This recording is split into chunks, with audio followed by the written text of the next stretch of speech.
Good evening, everybody. How are we all? In fact, we'll just go straight in today, because it's an exciting day. We've got a full lineup, full 5-player lineup. Vanya has returned to us, but I hope everyone's doing well. We are back with more Pariahs. Wet the old whistle a little.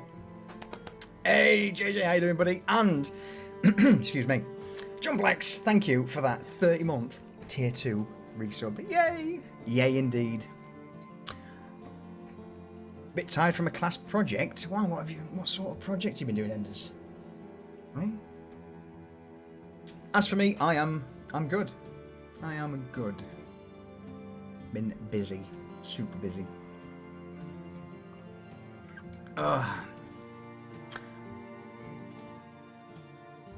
What we will do quick though is fade that out and bring in the players, I guess. Hello. Hi. How are we? All good? Not bad. Good. Pretty good. Oh, full house. Oh, I don't know Bingo. if you guys can handle this. I'm not sure we can either, to be honest. I don't think I'm ready for this jelly. That's fair. That made me want to dance a little bit whenever you just said that to that song. Well, I tend to have that effect on women. I'm just going to say, Erlen, thank you, buddy, for those 18 months. I appreciate it, mate. How are you doing? I'll not call you, actual name of a Twitch, because that's, This time. a bit, yeah, this time. But I appreciate it. Thank you, buddy. Thank you for the support. And Just Smith, welcome back. So, yeah. A lot's happened. Has it? I believe so. If you read the announcement, yeah. Quite good. Go on then. Since you volunteered, Mr. Writer of Announcements.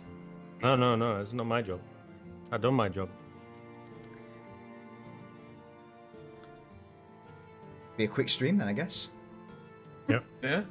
Yeah. Cool. Well, everyone, I appreciate you all for tuning in. Thank you very much. I hope you enjoyed episode 9 of Pariahs. And yeah, we'll see you all Sunday at the same sort of time. Ta-da! Mm-hmm. Come on, let's have a I'm just gonna recap. say- Stop being a bitch. Vanya's out because she wasn't here the last couple of times, so right, she's sitting out. I will do a dramatic reading of the announcement. Thank you. Oh, I Christ. appreciate I love it. it.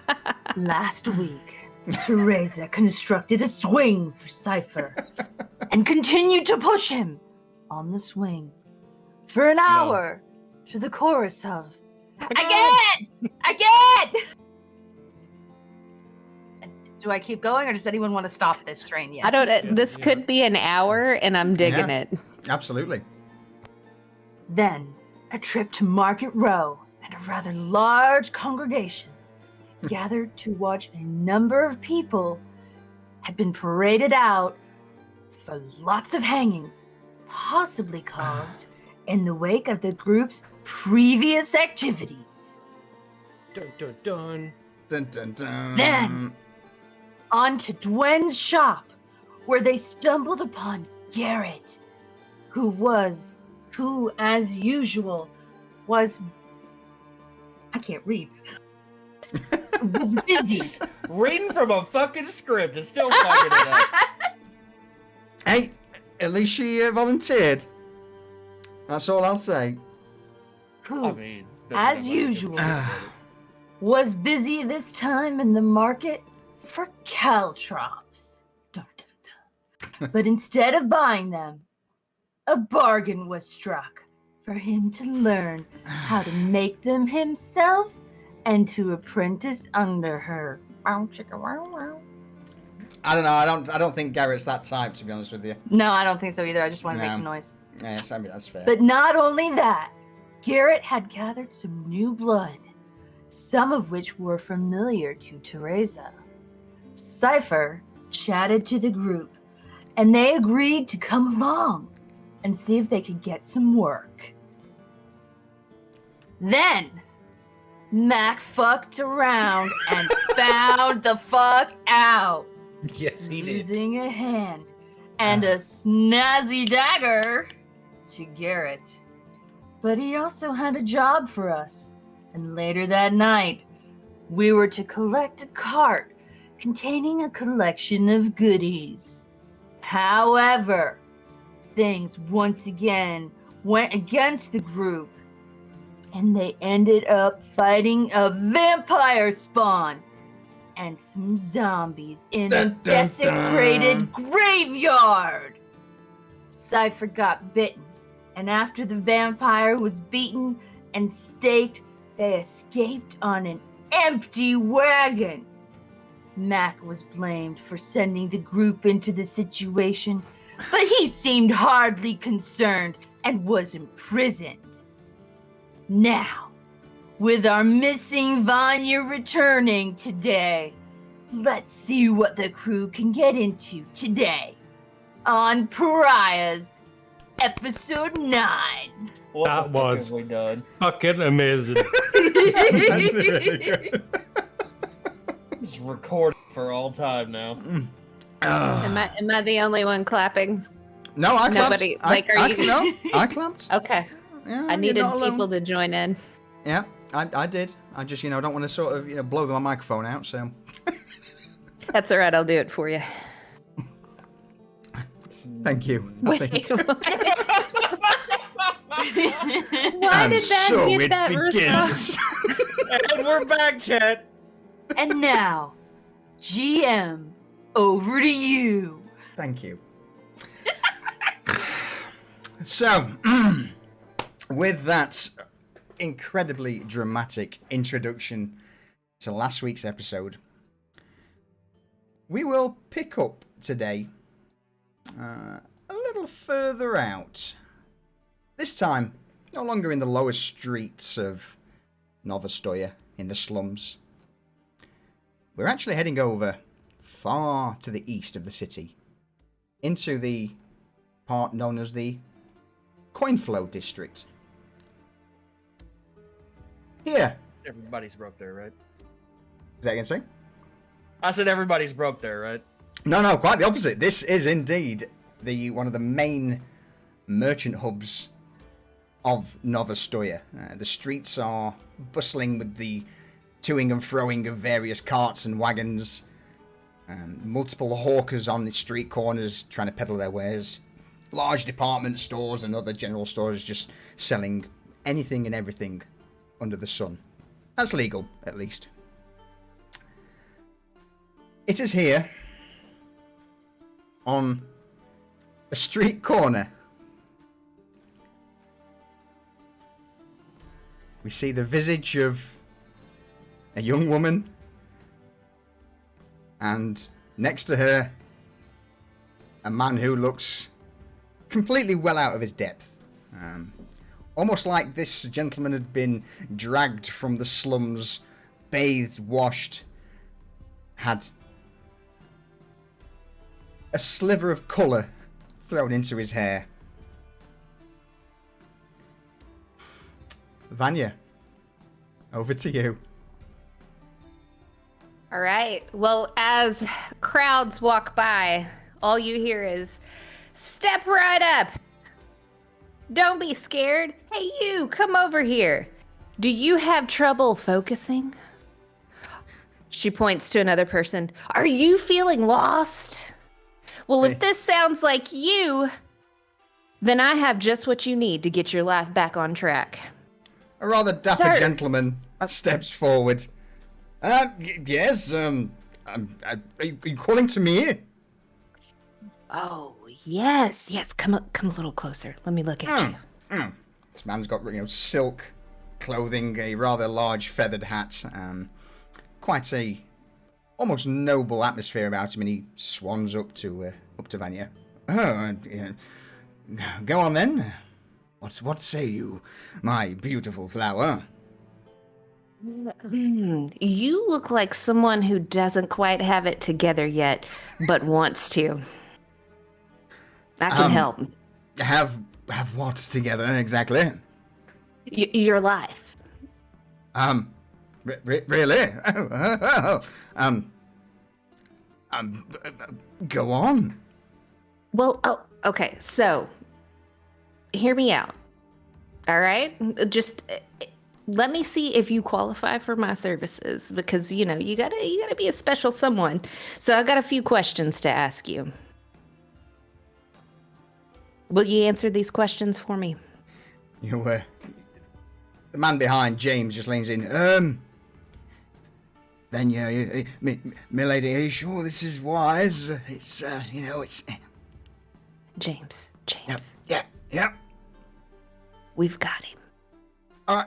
Oh, sorry. I'll carry on and do my Yep. James, just nod your head. Nod your head whenever I say things.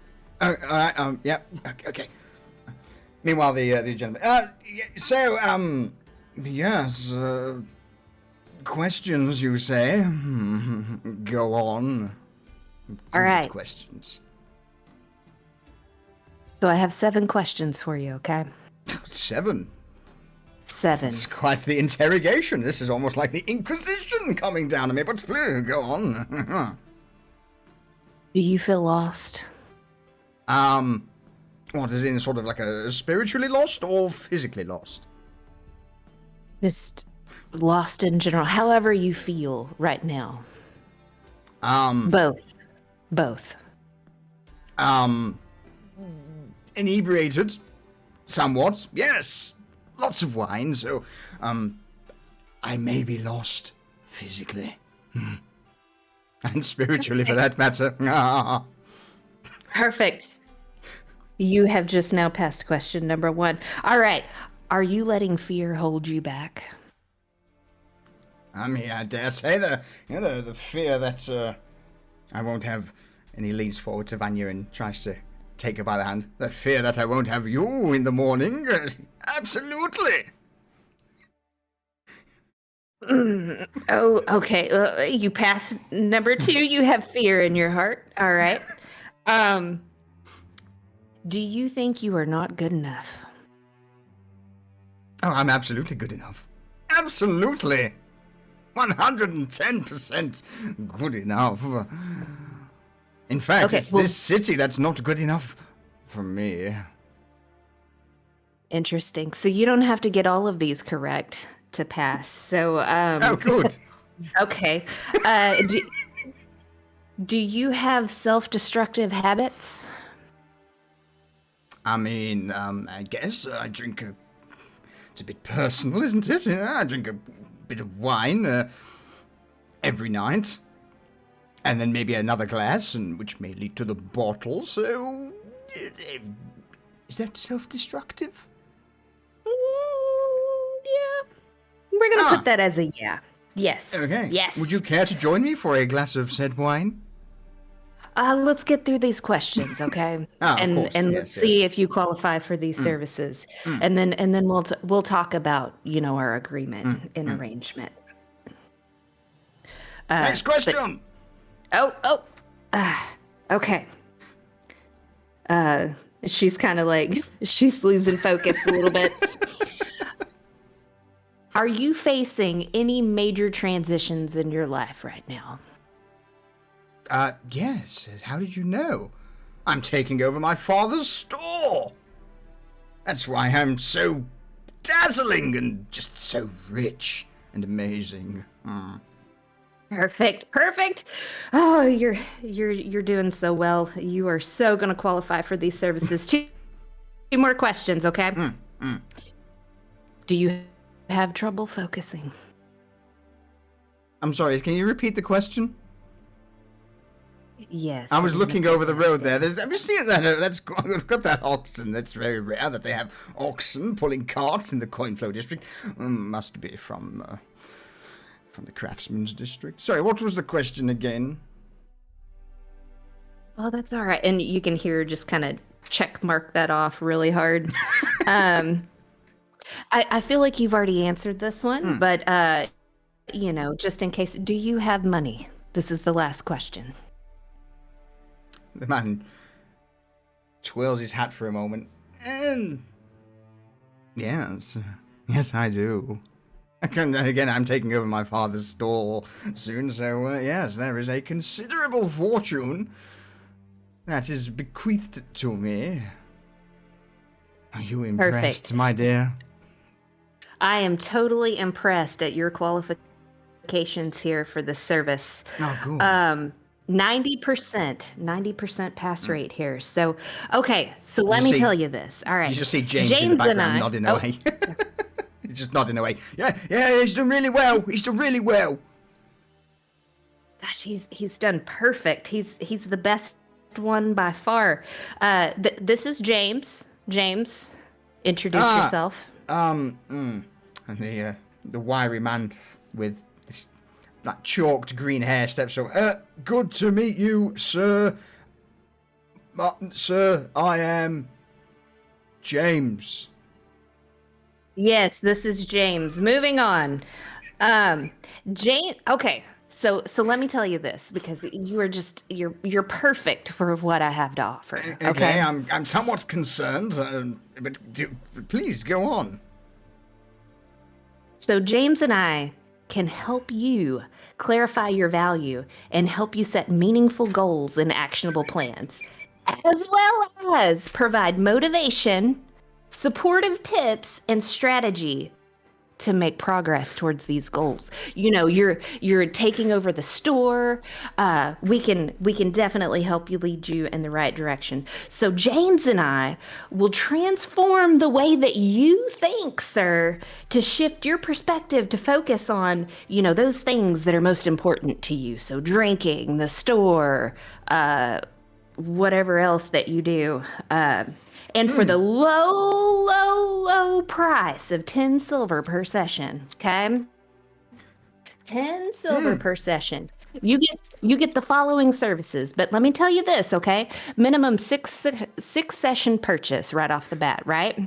And we're gonna have to have half up front, and then the rest after, before the first session begins, because I don't want to give you an action plan, then you just take off with it and you're not paying, So okay, so let me tell you about these services and what the 6 sessions will get you. Yes, of course, but Okay. Please do. All right. So the first hour is a visioning and action plan session with yours truly, with me, and James will sit there and watch. I'll just sit there and watch, sir. Yes, because he's my apprentice. Session number 2 is a 1-hour progress session with supportive tips with also yours truly.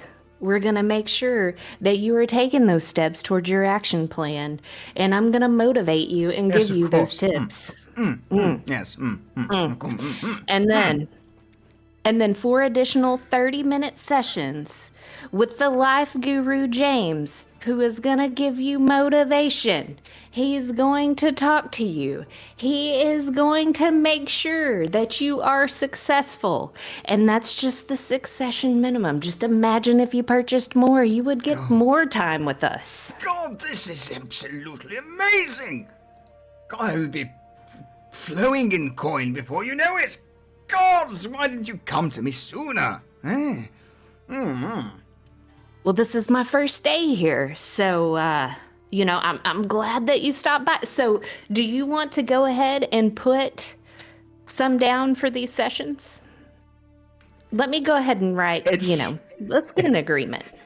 It's at that moment you hear the trudging of heavy boots on cobble as the patrol of guards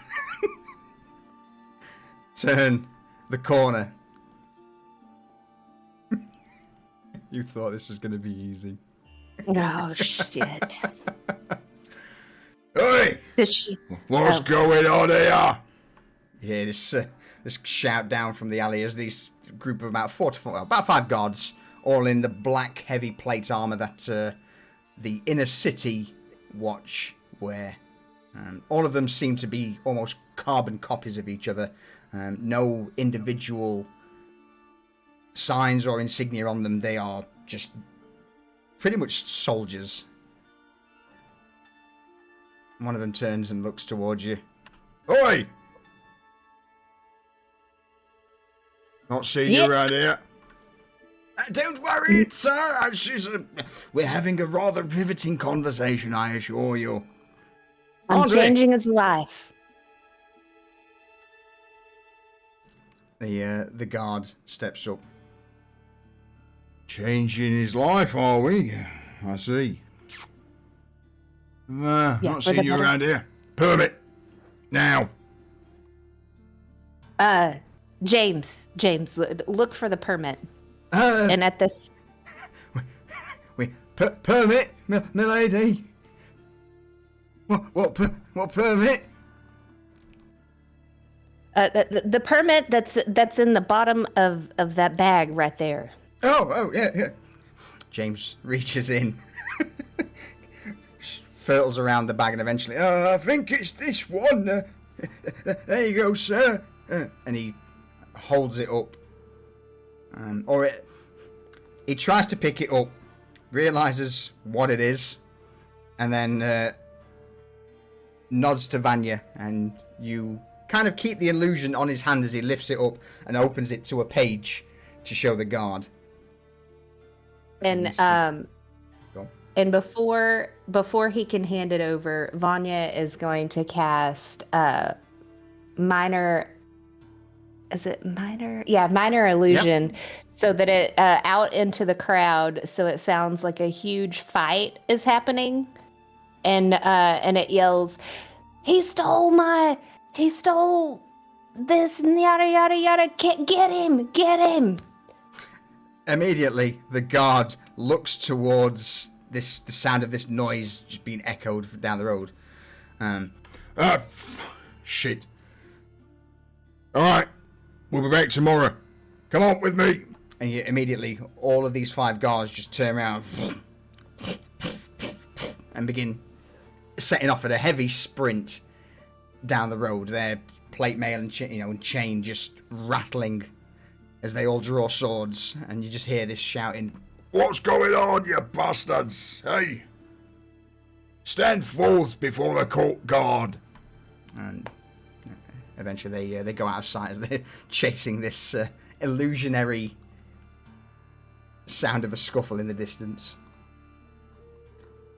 So then Vanya's gonna say, "James, pack our stuff up. We're gonna go." What do you mean pack your stuff up? I'm here for... You've got No. my business. Yeah, we're going to your store right now, and we're gonna talk Oh. about the agreement. Yeah, Oh. we're Oh. going with you. Oh, well, I am Derek Van Dellen. A pleasure to meet you. And he extends a hand towards Vanya. Oh, it's nice to meet you, Derek. Roll me a I'm glad we dexterity can saving do- throw quick.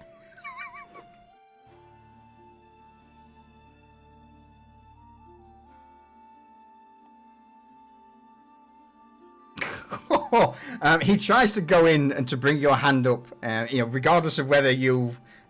he basically snatches your hand and tries to bring it up to kiss the back of it. What do you do? She's gonna allow it because she's trying to close the deal. Yes, it's a pleasure. You smell like lavender. So, my store. Of course, follow me. Right this way. And are you sure the assistance is necessary? Oh, of course. Every business should have an assistant, and that's something that we'll talk about for your business. And as he turns to walk, she's going to take her hand and just kind of wipe it on her outfit.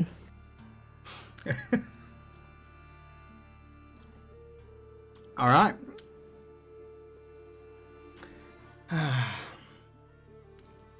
I am going to roll me a persuasion check. Okay. Alongside a performance check, please. Oh my god. Oh my god. Alright. I'm gonna give you pretty much free reign on what happens with this. And I'm going to say that you roll me a 1d10.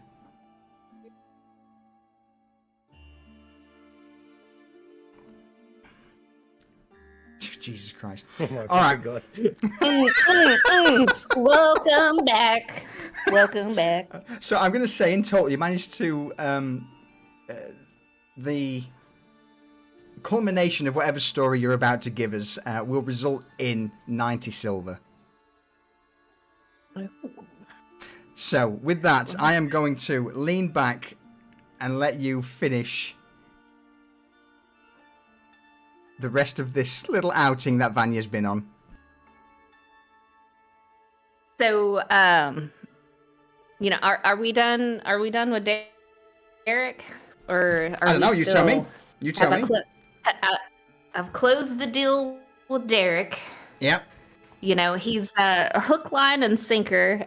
We went ahead and did our first hour session with him, and James is going to check in on him regularly.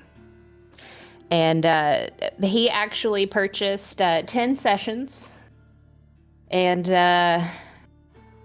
yeah, so that's he was the first one. He went and told all of his buddies, which got us some referrals.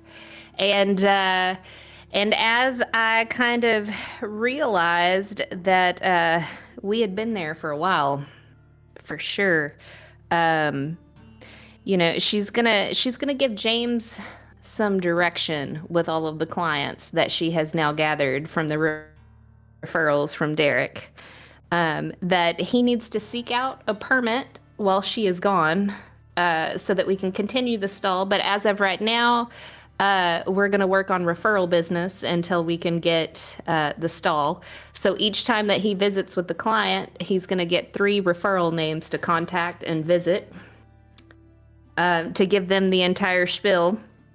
Vanya is also going to promote the business while she is there by marking sides of the buildings that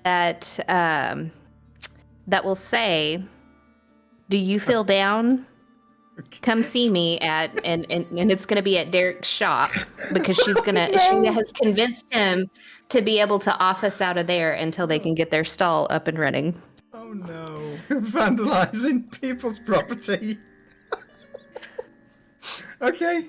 But she's going to try to do it stealthily. And even though it leads them directly to where she is. So I don't even know what the point is, but she thought it was a good idea at the time.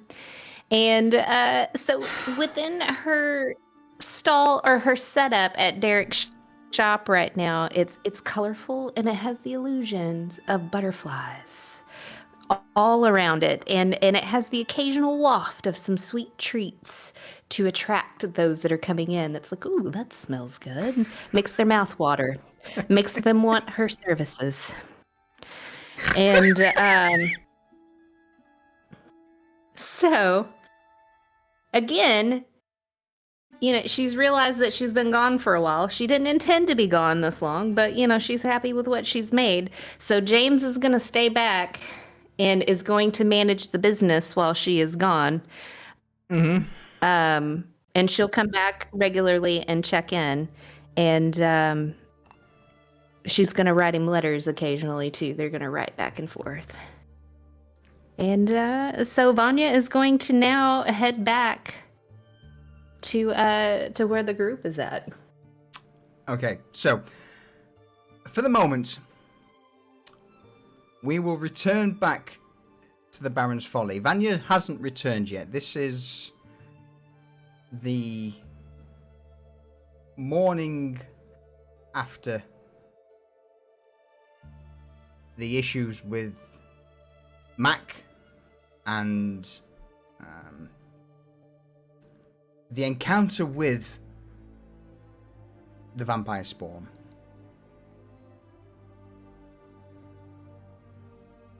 As per the norm, I would imagine, Garrett, you are out doing Garrett things? Correct. All right. Jed, Cypher, and Reza. You've all awoken and made your way down into the usual spots in the Baron's Folly. As per the norm again, Francis is serving breakfast. You know, he's like, "Yeah, good morning, man. Jed, what's this? Yeah. You want a beer?" Yeah, Jed just holds up 2 fingers. No, you want to do. And you notice Francis just waddle over towards the stack of ale behind the bar. Roll me a d6.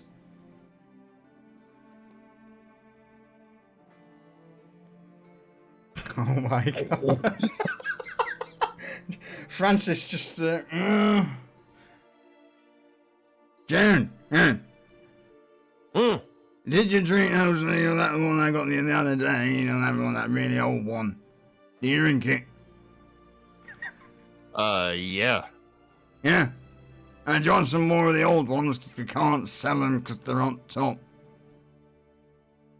Well, it's a sacrifice I'm willing to make, Francis. Yeah, I'll take one of them old ones. No, I'll get you 2 then, yeah. You notice Francis just waddle back into the kitchen. A few moments later, he emerges with a wooden stool, puts it down in front of the alcohol shelf, hoists himself onto it, and then just starts reaching around the top of the shelf and eventually takes 2 rather old, dusty, ornate-looking bottles off the top. Whatever they do, don't tell them. No one can fucking see them all the time, so it's on.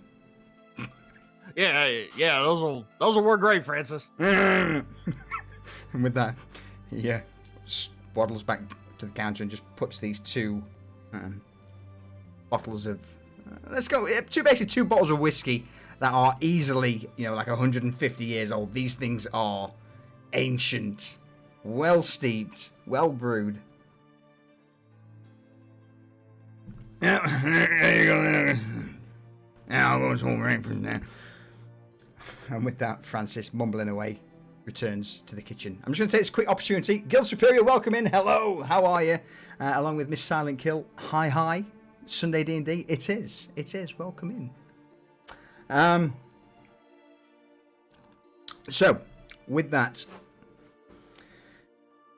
Reza, Jed, Cypher, what's the plan with you 3 for the moment? Oh, Jed's gonna go hide the bottles of whiskey up in his room. When he gets up there, you'll see Cypher playing with his Gnarjack trap. Cypher, don't you ever get tired of that? Aren't you worried you're gonna lose a finger? Look, watch. And he sets it down. I'm watching. Watch. You see that? What? It moved. It moves. I can move it now. Look, with my mind. Look. You see that? Did I see that? No, it didn't move. Okay, all right. Yes, Cypher. Yep, I saw it. I seen it. It's awesome. I've nearly got it. This Gnarjack trap's just laid out in front of Cypher. It's unmoving. The chain that it's attached to is just in a little bit like a loop, almost if like a coiled snake. But yeah, no movement whatsoever.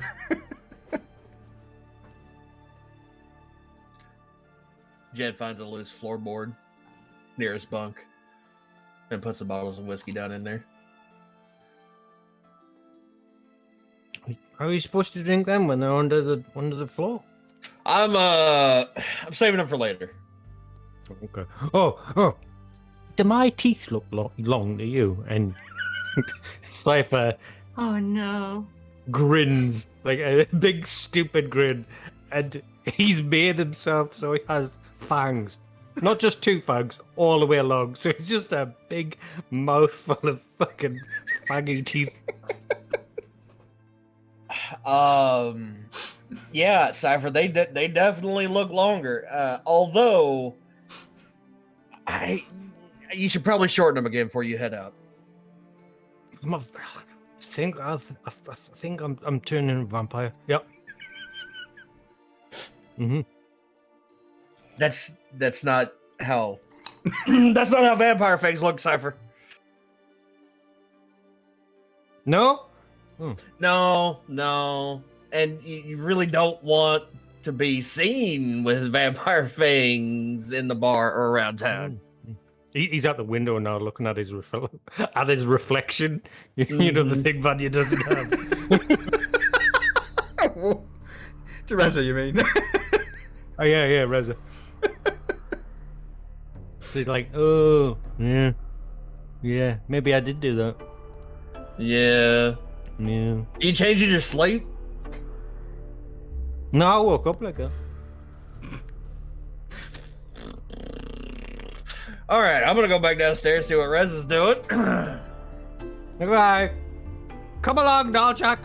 And he strolls out the room, leaving Jack where it is. The Naljack just sits there, does nothing. So for those who aren't aware, the Naljack that Cypher's talking about is a couple of sessions ago, in fact more than a couple of sessions ago, Francis set a bunch of animated magical traps in the basement that, bear traps on chains that automatically strike out towards movement. And Cypher got one as a pet.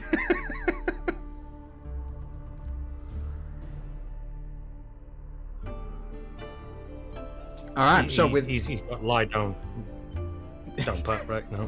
Yeah. So as Jed and Cypher make their way downstairs, Reza, what are you up to? Is the bar open yet? Not to the public, no. It's just Francis sorting out the the regular crew, their breakfasts. Pretty sure she'd just be sitting back at a corner table, maybe just checking over gear, just watching everybody, just minding her own business. So as Cypher's time gonna come over and sit down next to her. Go on, over to you. Morning. Hey. Ooh, a close call this morning. I thought I was a vampire, but Jed said I wasn't, so I'm okay now. Glad to hear it. Yeah, I had the teeth and everything, and he smiles again, and he brings the teeth back out. Look. Reza makes like the mom who's humoring a child, like very impressed face. Wow, those fangs, they're more impressive than mine. And she smiles back, showing her dainty in comparison fangs. Oh, they're pretty cool. Yeah, they're really cool. Yeah. Yeah, real cool. He's just staring at your mouth now. But I'm glad you're not a vampire, Cypher, because then I'd have to kill you. Yeah, what?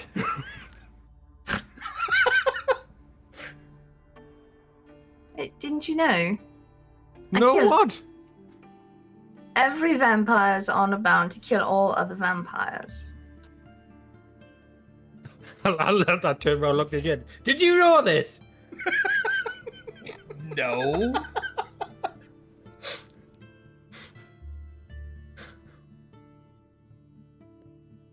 Okay. And he puts his finger in his mouth and starts using his finger to file down his teeth.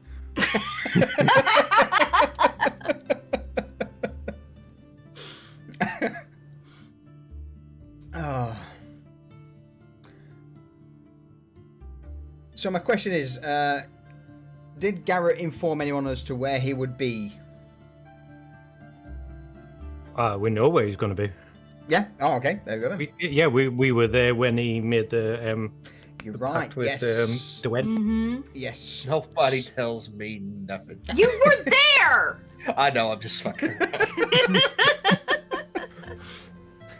So with that, and all of you finishing off your breakfast or whatever activities you've got in the morning, begin to set out, heading towards Market Row. After the usual trek through the lantern-lit streets of Novostoya, pushing through the various crowds, the early morning paupers and beggars who are just trying to raid whatever carts they can for scraps of food, you eventually make it towards the outskirts, well, it's the exterior, sorry, of the Wooden Spike, the shop that Dwen owns, and of course, Garrett's been apprenticing at. Garrett, what do they see when they step into the Wooden Spike? I see Garrett hammering out and forge welding caltrops. Dwen's there, and she looks towards Garrett. No, just make sure you hit it with a little bit more force. You know, I know those weedy little arms of yours, but come on, dear, bit harder than that. And Reza says to Jed, "Does she talk to you like that?" No, actually. Upon hearing Jed's voice, she immediately turns around.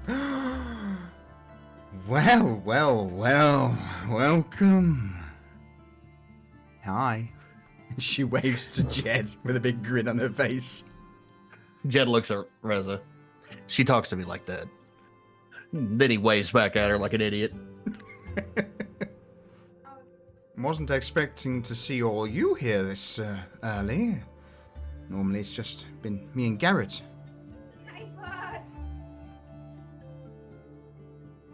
Yeah, how's old Garrett doing with those? She motions towards Garrett. I'm sure he'll tell himself. Garrett, how goes your new vocation? Oh, we're getting there. Good instruction, so it won't take long to learn.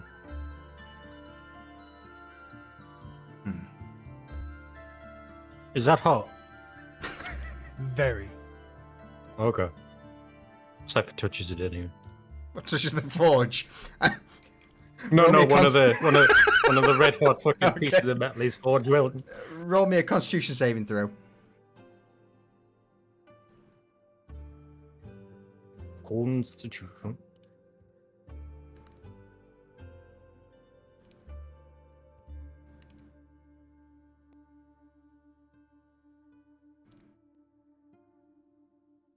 Oh, shit, no. Nope, Preferably nope. not as a private blind GM roll.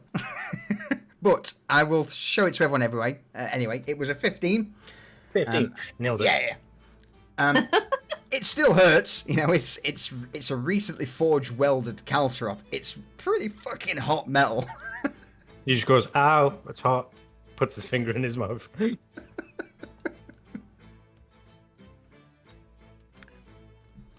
Told you. Are you okay? Yeah, I'm okay.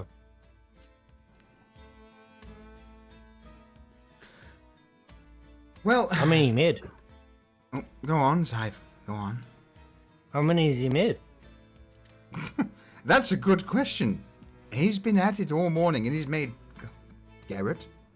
And Dwen looks over towards Garrett with an arched brow. I think with this one here, that's 60. God damn, 60? What on earth are you wanting to do with 60 fucking caltrops, Garrett?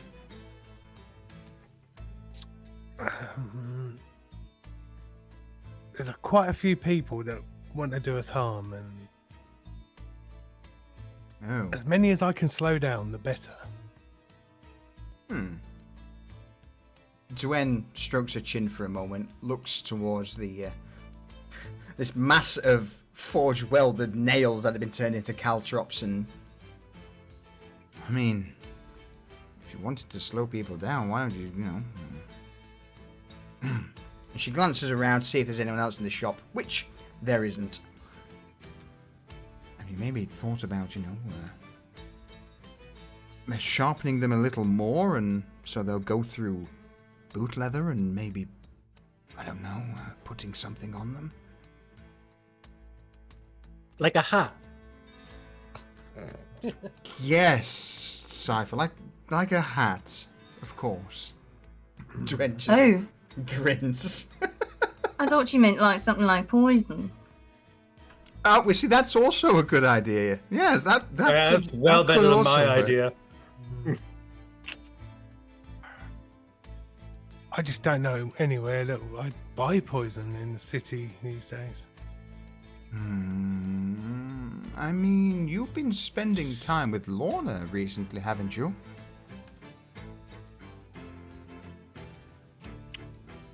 I mean, what she does is the opposite of poisoning.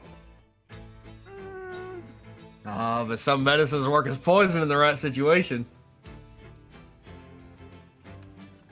Dwen slides up next to Jed, wraps her arm around his shoulder and pulls him in tight. Worth a try, is it not? Jed wraps his arm around Dwayne. You're about similar sort of heights, and, you know, Dwen's pretty well built for a half-orc woman, and she just squeezes Jed a little closer to her.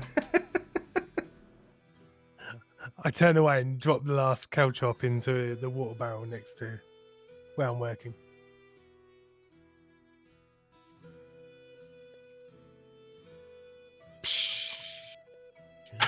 Well, we gonna hang out here all day, or we got some other business to tend to?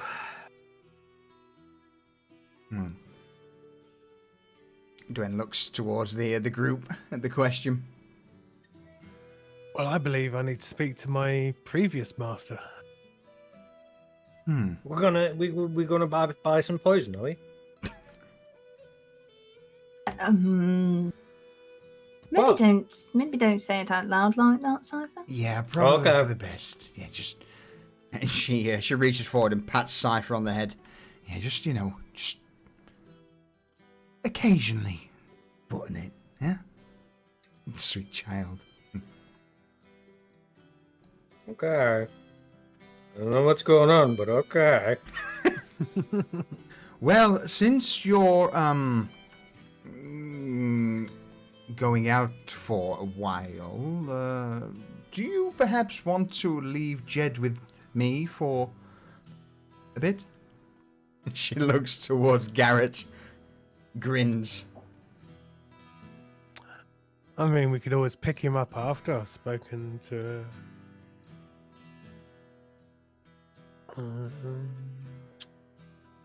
You good with that, Jed? I think I can make that work out. Shocking. Well, the four's fallen forward today. I'm all right. She just grins, lets go of Jed, gets Cypher on the shoulder, gets Garrett on the shoulder, pushes them towards the door, turns to Reza, gets Reza by both shoulders, points her towards the door, and then just gives her a somewhat gentle shove. Message received. Have fun. Please, we'll need him later. Just you. The door's slammed behind you all. You hear the sound of 3 or 4 locks just... I think she's closed now. I don't think she likes me, but she seems to really like Jed, so... So you two heading over to Lorna's then? Yeah. I think I'm gonna have a stroll about, see what I can hear. We have a lot of information to find. All right. In a bit of... All right. So with that case, who... How do you want to do this? You want us to go first? They go first. Yeah? Okay. With that, Garrett, Cypher, you begin to meander your way through the crowds down Market Row, eventually arriving at the Pious Pauper. as per the norm, there is quite a queue outside of various beggars, despots, and the depraved, all there seeking medical attention for whatever ailments or wounds that they've got. But you, Garrett, you know you're good to enter. Stay close to me. Let's go in. Okay. As you step inside, you're greeted with the usual small scene of various candles lit around the interior of the Pious Pauper, a few shelves of broken and battered religious icons, idols, and at the far end of the room is a wooden slab, almost like a table. On this table sits a beggar, and next to him a woman in a red and white robe. This is, of course, the the proprietor of the Pious Pauper, Lamorna Trembath.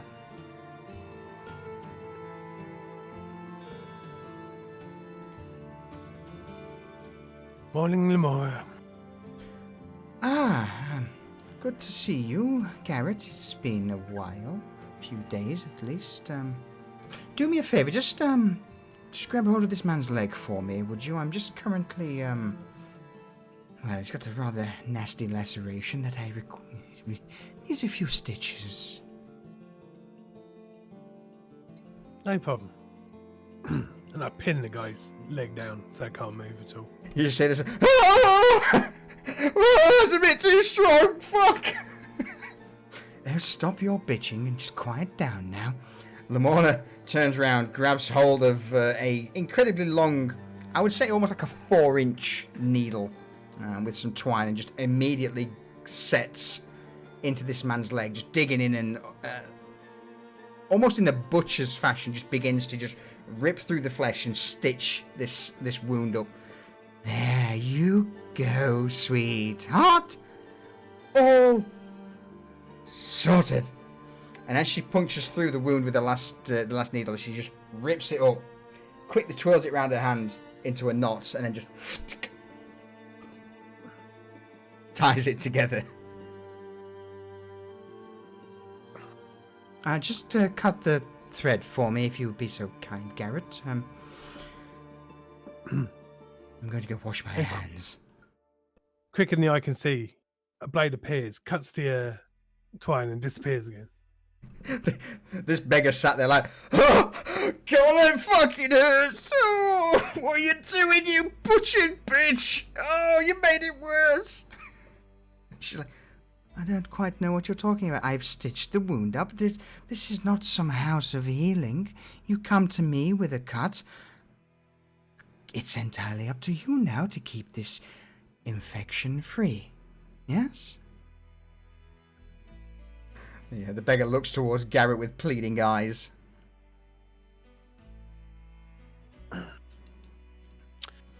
So, clean it, keep it covered, and lastly, remember your manners. Yeah, of course. Oh, shit. Thank you, Dr. Trembeth. I fucking hell, that hurts. Oh, I appreciate it. And with that, he offers a nod to Lamorna, offers a nod to Garrett, just side-eyes Cypher, and then just hobbles out of the small chamber.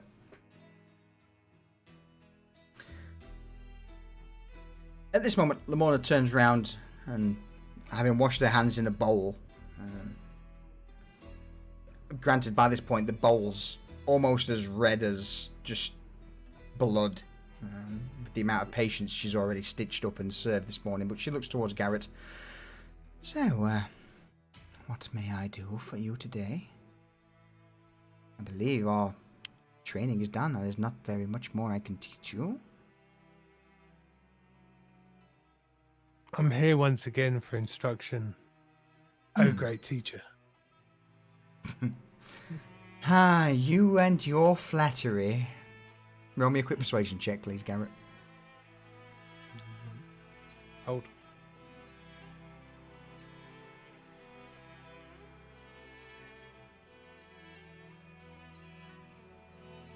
So, what is it this time that you want? She offers a rather beaming smile, which is quite rare for Lamorna. She's usually pretty stoic and emotionless.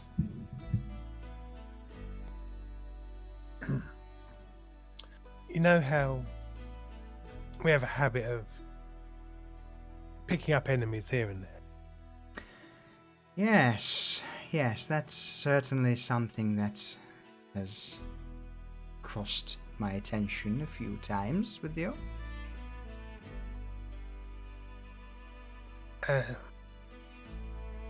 We've got an issue, and there's going to be quite a few people coming against us.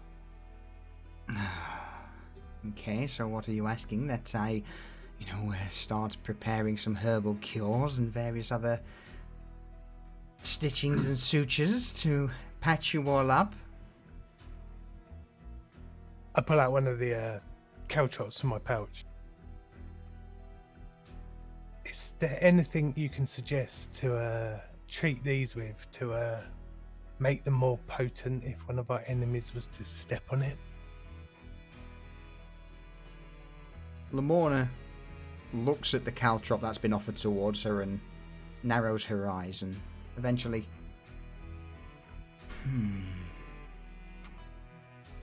You have tutored under me for some time, and I would like to think we have a good relationship, yes? Very much so. You're the first person I would ask in these matters. And your ability to keep a secret.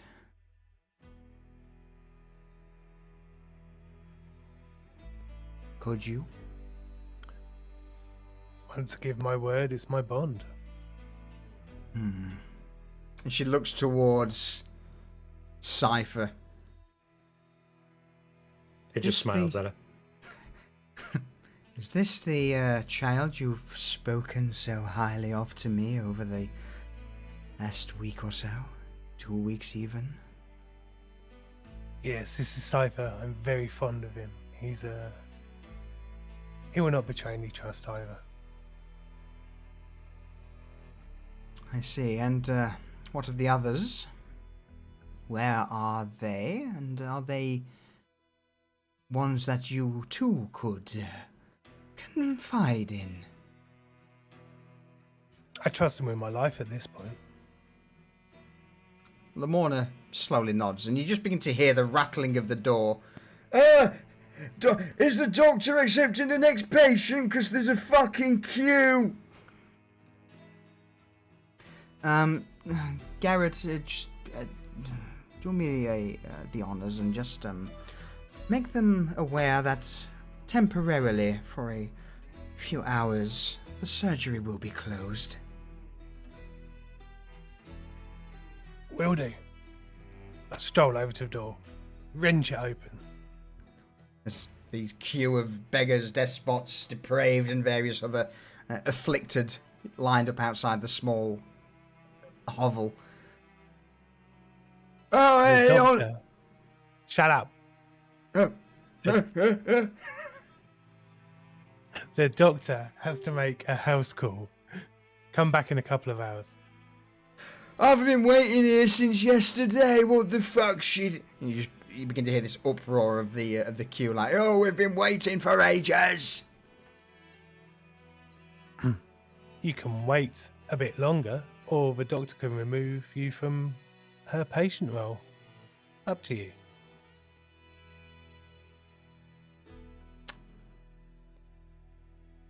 Roll me a persuasion check. At this, they're already like, oh shit, yeah. Immediately, this gets passed down the line, and all of the patients like, yeah, okay, yeah, we'll come back in a few hours. We're sorry to disturb you. Immediately, the 20 to 25 patients just begin to disperse back into the crowd. Some of them coughing, some of them wheezing. One of them even looks like he's got various pustules on all over his body that are just unpleasant and painful for him. But at that, they all just disperse, and you step back into the surgeon shack of the Pious Pauper. You've got yourself a couple of hours, but I hope ain't gonna be any longer than that, else you might have a riot on your hands. Good. Thank you. Allow me to clean myself, and we shall depart.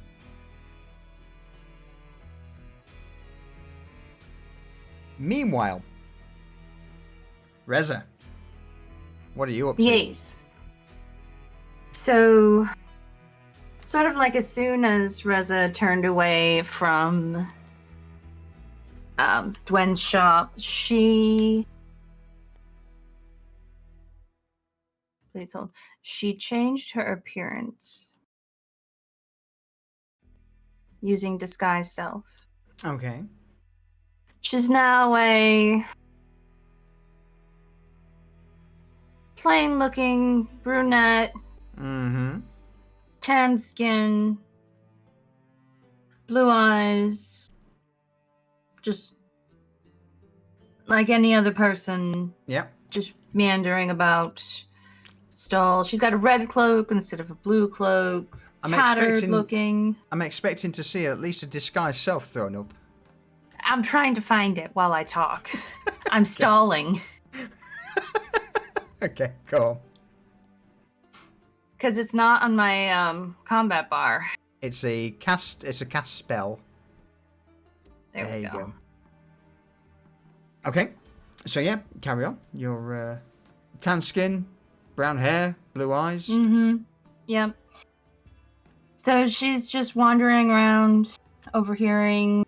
She stops at various stalls, like the butcher's market, and just here and there, like making small purchases like any other person would, running errands, and listens for if she hears any new rumors about things that have been happening, particularly in light of all the hangings yesterday. Just whatever she can pick up. Okay. Roll me a investigation check.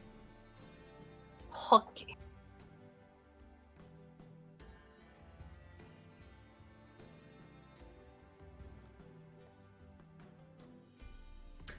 So, in regards to the hangings, it seems that over the day there were, another sort of 15 to 20 planned. Not as many as the day before, but still quite a considerable amount. So another 15 to 20 today? Today, yes. Okay. And this seems to be a continual thing of, rumours are that the City Watch have been cracking down hard on the Polka District, and a multitude of miscreants, brigands, bandits and robbers have been, whether lawfully or not, been brought in to be hanged to, as one of the rumour states, to clear up the district. And I say that with, air quotation marks. So yeah, you get the impression that the Watch are currently on a pretty heavy-handed patrol in the Polka District, just stamping down anything and anyone who seems even vaguely suspicious. Does she get a sense that this may be in reaction to... Abso-fucking-lutely. Yep, okay. But you also hear that this has been extended to pickpockets, thieves, literally. It seems like the Watch have gone almost overkill on snagging anyone who's slightly suspicious. Okay. She's going to keep an eye out for Isabel as she's doing this too, she's not going to interact with her, she just wants to see her and make sure she's okay. Isabel's nowhere to be seen, sadly. Okay. She's well and truly out. But as you are sort of closer to the... let me get this right. To the Carnelian Gate, where the hangings were the day before, you do notice a little bit of a ruckus occurring at the gate. Various guards are shouting something about a merchant pass or some sort of trading pass, followed by the words of, "If you don't produce it, you'll hang." She scoots a little closer, kind of surreptitiously, to see what that's about. There you see, at the gates to the district, at the Cornelius. Oh, this is going to be good. At the gates, you see two heavily armed guards pointing their pikes towards a rather blank-stared looking Vanya.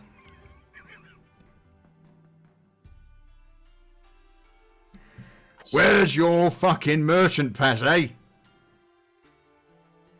The guard points his pike towards Vanya. Merchant pass. Aye. Like- You went in, like- you're coming out. Where's your pass? Oh, what's it look like? I have a little bit of a short-term memory loss. Is it red? Is it like, I mean, I've got so many things in this pack right now. Like, what's it look like? Help me narrow it down. Do I look like a helpful tour guide of Novostoya? Does she look like there's anyone with her? No, it's just Vanya on her own being interrogated by these two guards at the gate. So Reza's gonna come up and shout, Sister, Emily, I'm so glad I found you. And she runs over and she grabs Vanya into a hug. Oh, my long-lost sister. Guys, let me introduce you. I have not seen her in years. I'm not interested. All I want is your fucking pass. Wait, what's your name? What's your name? Are you single? Well, Emily, I'm so sorry. She's got a little bit of a brain issue. She got out away from me. I'm so sorry she's causing a ruckus. Come on, Emily, let's go home to Mother. You didn't tell me what color it was. It's okay, dear. We'll paint one for you when we get home. Oh, I like paints. Reza, roll me a persuasion check. Vanya, roll me a performance check.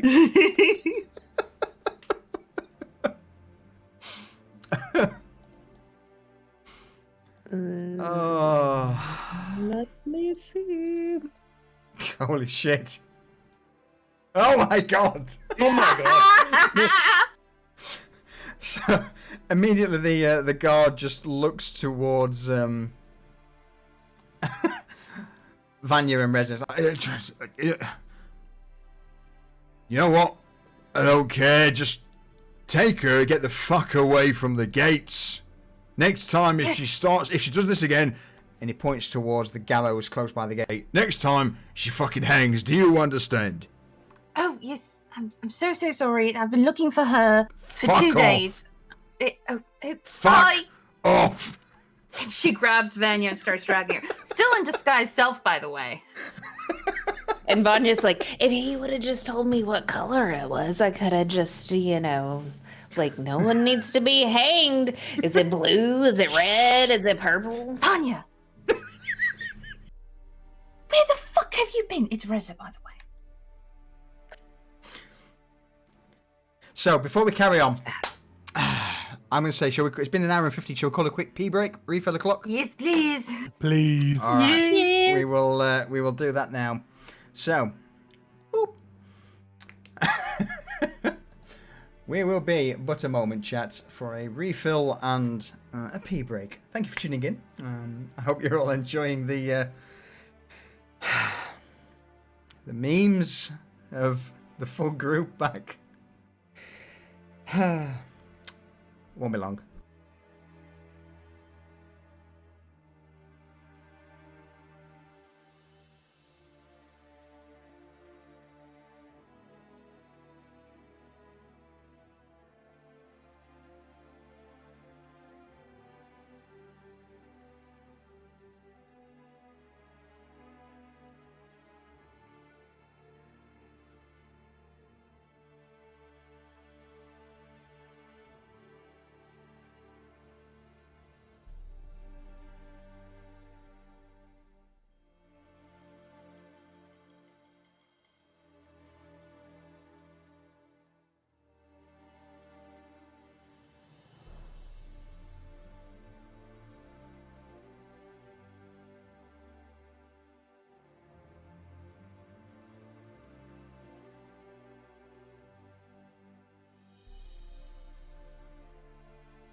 I'm back.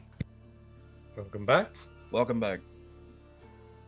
Thank you. I'm gonna need you to be a little bit more excited. Go fuck yourself. Welcome back! Yeah! Yes, Yeah. that's the level of energy that I need at this moment. Oh my god, I'm so glad you're back. How's that? Hello. It was beautiful. Alright. Let me crack open this ice ball, bear with me.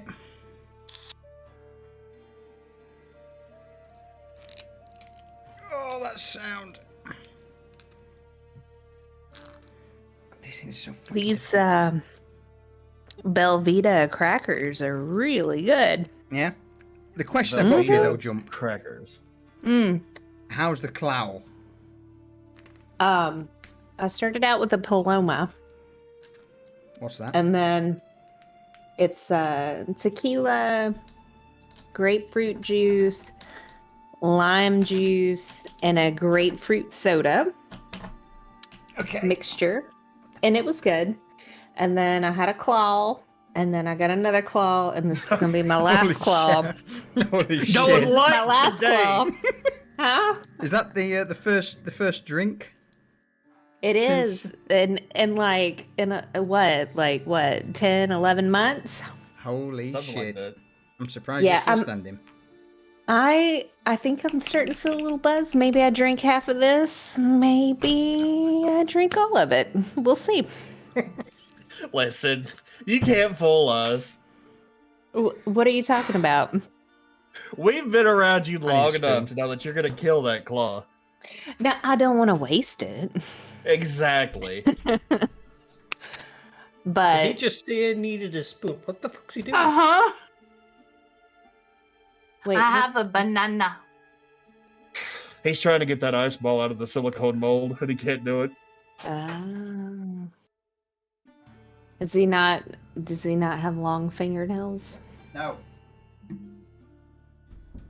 You should glue like just one long fingernail on like your index finger, Done.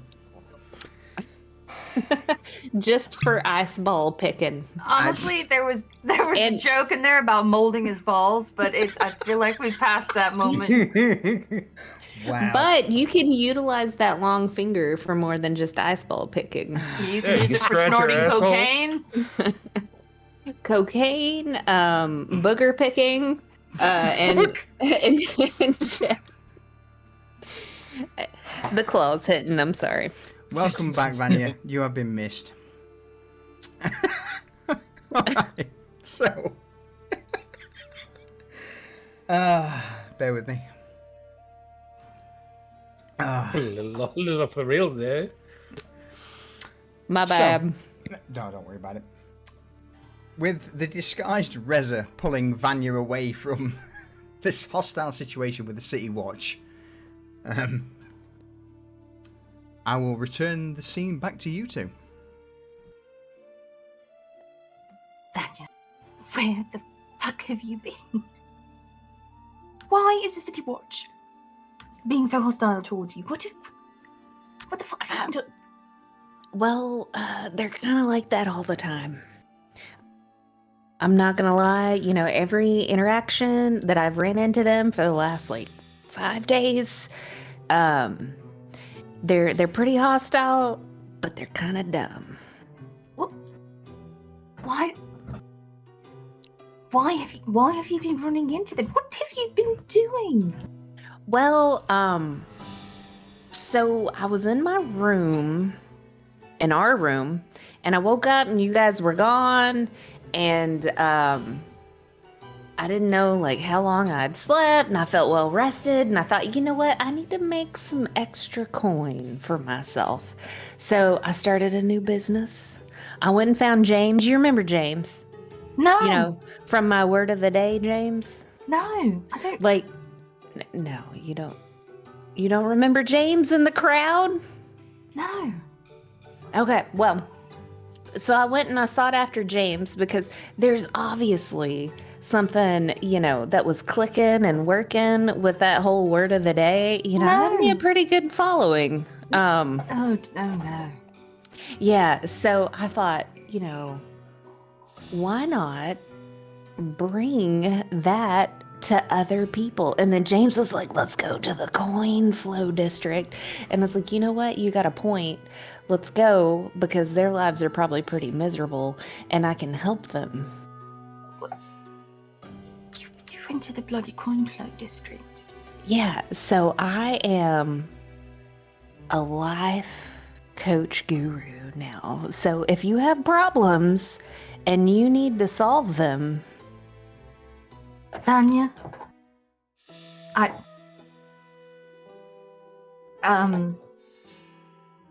we solve our problems by hurting people around here. yeah, well, I mean, if that's the action plan that you need, I mean, we can make it happen and we can make sure that you follow through with it. Just a low price of What? 10 silver per Are you session. trying to do a sales pitch on me right now? Well, do you feel lost right now? No, I know exactly where I am. Is fear leading you? No, I'm leading you. Come on, keep moving. Have you had a change, just a dramatic change in your life? It looks it. I mean, you don't look the same right now. This is Are the you okay? spell. Are you okay? Vanya, Yes. now is not the time. Okay, so what you're telling me is we'll talk about this later, because I mean, here's the deal. I could give you a discount because like we stay in the same First of room. all, we are practically friends, so I would expect it to be free, right? Because that's what friends do for each other. You know what?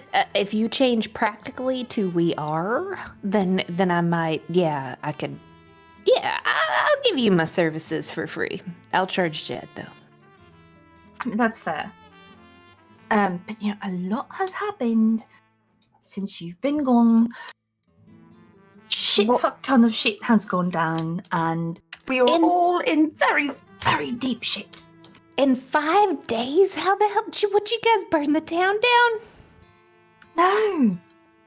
But did we burn anything down?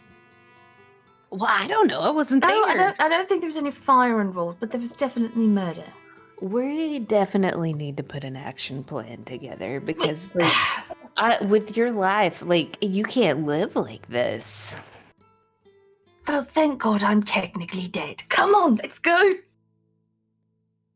Okay, we'll talk about this later. And she's forcibly leading Vanya back towards the Baron's Folly. Well, the main thing you would know to sort of head towards at least either the wooden spike or the pious pauper. Oh, that's right. We're gonna head towards the pauper. Okay. She does not want to get back to the wooden spike early. Some things you just can't unsee. Uh-huh. As you begin to push your way through, once again, the the crowds of Market Row. In fact, let's instead we will bring this up. It's a bit of a change of scene. You end up returning to the Pious Pauper, and just as you get there, you notice the crowd of the wounded, the diseased, the ill dispersing. And as you get close to the door, you are met with the face of Garrett and Cypher as they too are exiting the Pious Pauper, and just behind them is Lamorna Trembath. Well, hello. Been a while. Vanya? Yeah, you look like you've been busy.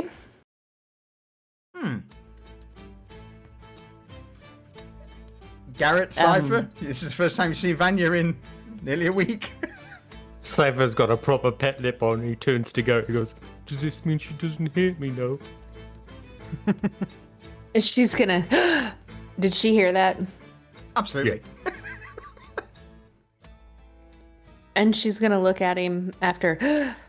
Look, what gave you an indication that I hated you, Cypher? I thought we were, like. Well, you didn't come to see me. I got hurt. Vanya made me a swing and you weren't there to play on it. Wait, you got hurt in a. What? Okay, I Reza need. made the swing. Oh, I need somebody to tell me what has went down. Was there a fire? There was an insinuation that something got burned down. Is Jed's not here? Is he dead? No, Jed's not dead. And at this point, Reza pulls her down and drops where's her disguised Jed? self. And did you guys pick his pockets whenever he died? Because I need my silver back. He's not.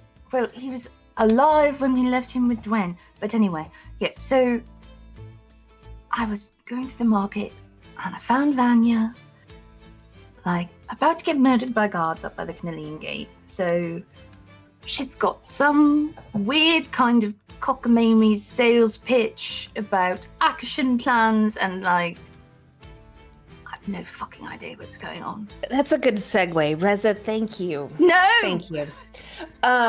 So are you guys feeling down?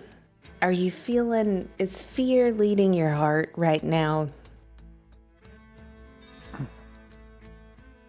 Do you feel not good enough? I don't get it.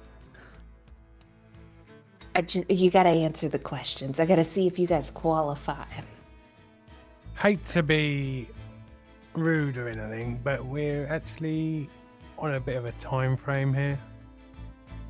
Well, you should have just kind of led with that. We can talk about this a little bit later. I can offer my services at a discounted price if you call me a friend. Maybe free. I know some girls that offer services too. Really? Reza's just belly laugh, knee slapping at that comment.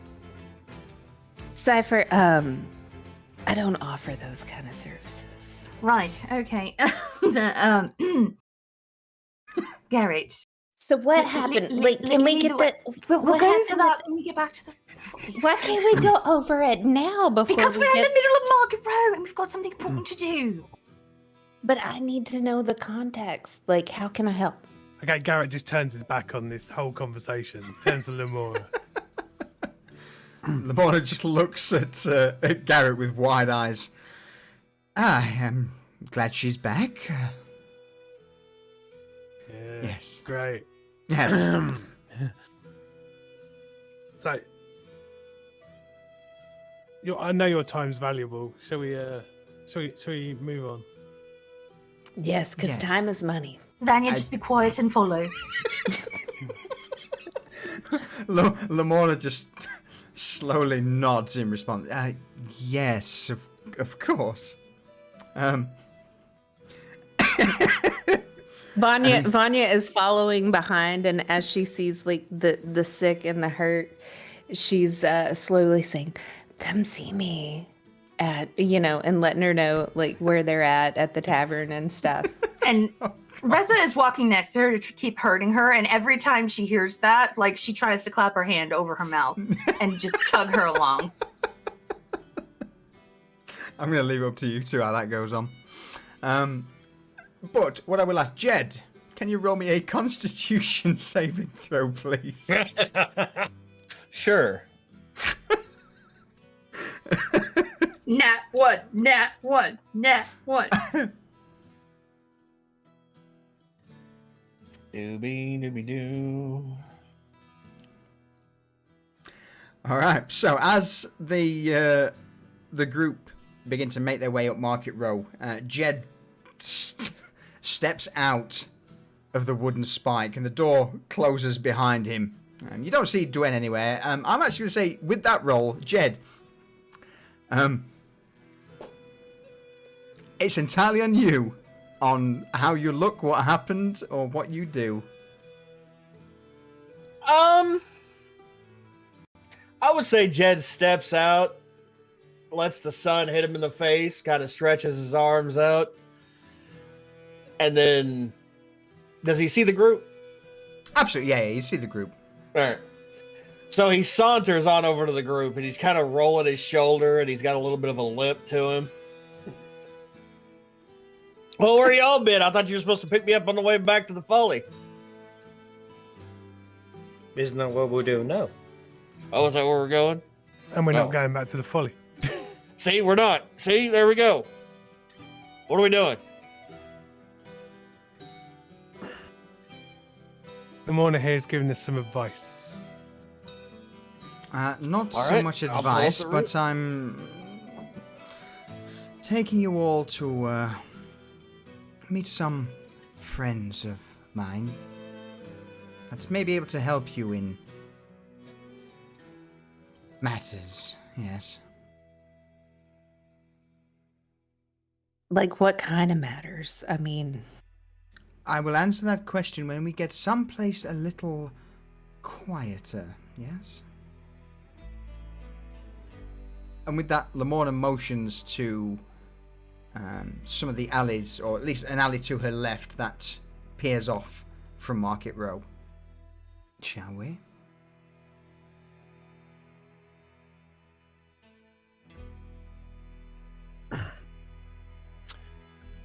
You are guiding this, we will follow.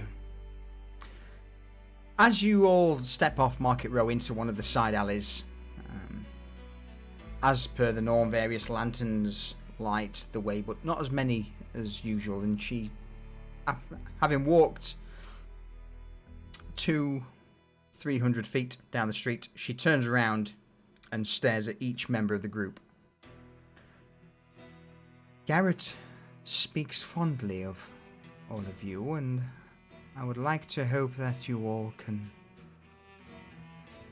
keep a secret, or at least know when to keep your mouths shut. And as she says the word shut, her eyes lock on Vanya. she's staring at me. Look, I haven't.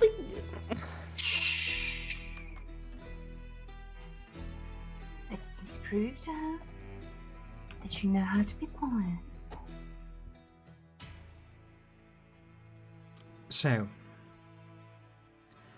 I say this not for my safety, but for your own safety, in that what you are about to see, where you are about to visit, and what you are about to experience is kept strictly to yourselves. Do I have your word? And Lamorna, 100%. with her hands in her sleeves, this almost nun-looking woman, granted, there are bloodstains down her down the apron, she glances over each of the group. You have my word.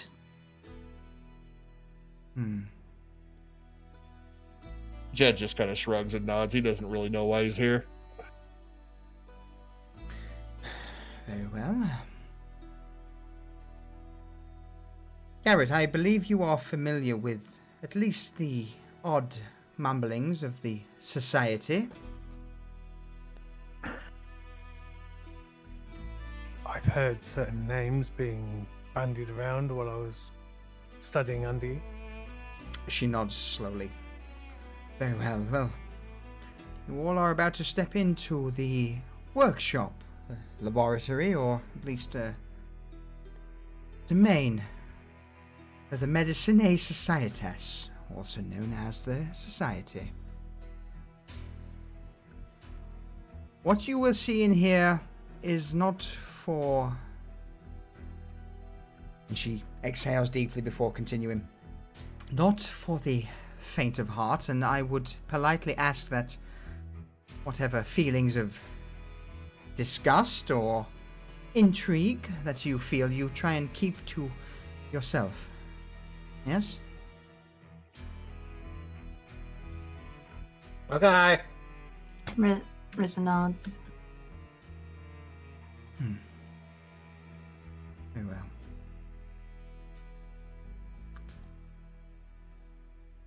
She immediately turns on her heel and begins walking further down the street, eventually coming to a inconspicuous door. She knocks on it several times, and as the door opens, a woman's face, I would say late 30s, early 40s, a hood over her head, appears. As she glances and peers through the doorway, she looks at Lamorna, offers a respectful bow of the head, and then immediately glances towards the group and... Jerejan, these your friends or associates? Her voice quite rasp. Lamorna turns to this woman and nods slowly. Yes, nurse, these are... Look... Make way. Prepare some tea and other snacks for our guests. They are with me. And with that, this woman in the hood just once again bows her head. Of course, my lady. Anything for the Jerejan. Lamorna offers a hand to the group to enter this doorway.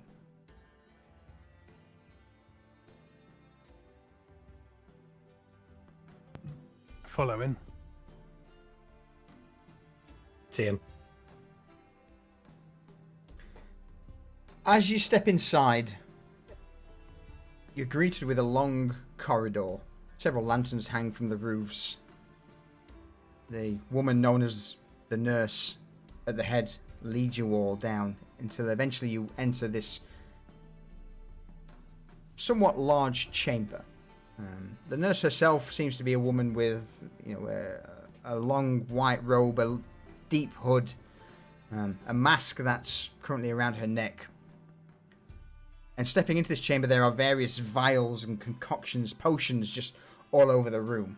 At the far end, you notice 2 desks. Behind them sit 2 other figures. One to be that of a man deep in thought, looking over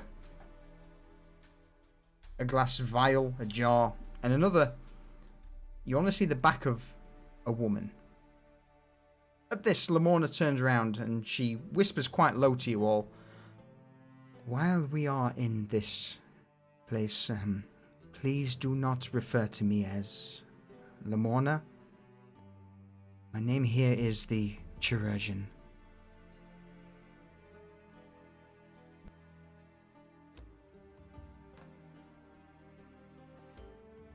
Okay.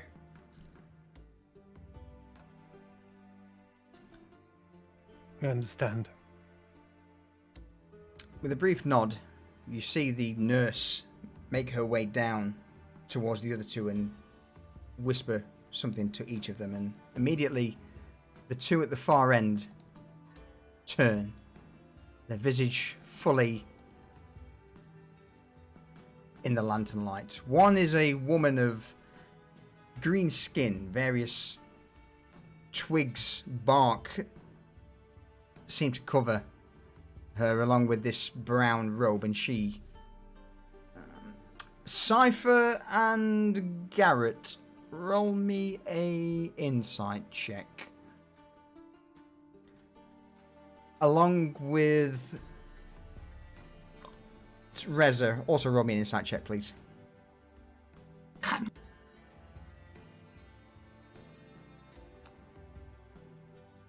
Alright. Cypher, Garrett, you would immediately feel a slight fey resonance with this woman. Reza, this gentleman who sat off to the side, reeks of the dead. Immediately they both look up. And with narrowed eyes, the gentleman sort of emits this low growl towards the group. Who is this that you bring into the society, Chirurgeon? Lamorna looks over towards the man who's spoken. Almost rolls her eyes for a moment. Must you always make such comments, Coroner? It is rare to see you people in this sanctuary of ours, but they are your guests, so be it.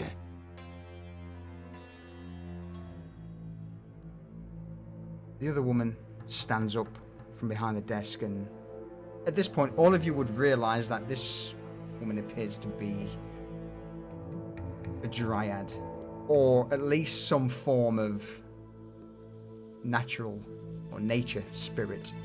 Various branches erupt from her back. Her hair flows with a greenish tinge. Various leaves are displayed in it.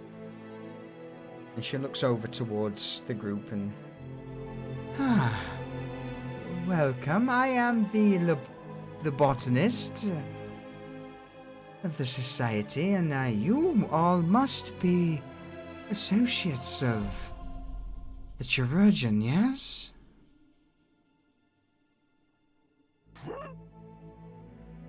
I at one time was a student of a Chirurgeon.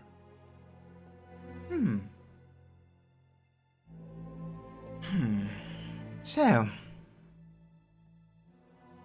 Chirurgeon, if I may ask your business with these... She looks over towards the group. These outsiders? Lamorna points towards the botanist. Yes, now there are a few questions that I believe they wish to ask. And you, botanist, are indeed the one to answer them. So, if you would be so kind as to entertain our guest, I have a surgery that I must return to, yes? You see this undead gentleman glance over the group and shrug before returning back to the vial in front of him, which appears to be that of a rat, dead, floating in various fluid, alongside a journal that he's continually scribbling in. The botanist, the dryad, turns to the group and nods. Ah, okay, well, in that case, come, approach, and by all means, ask your questions.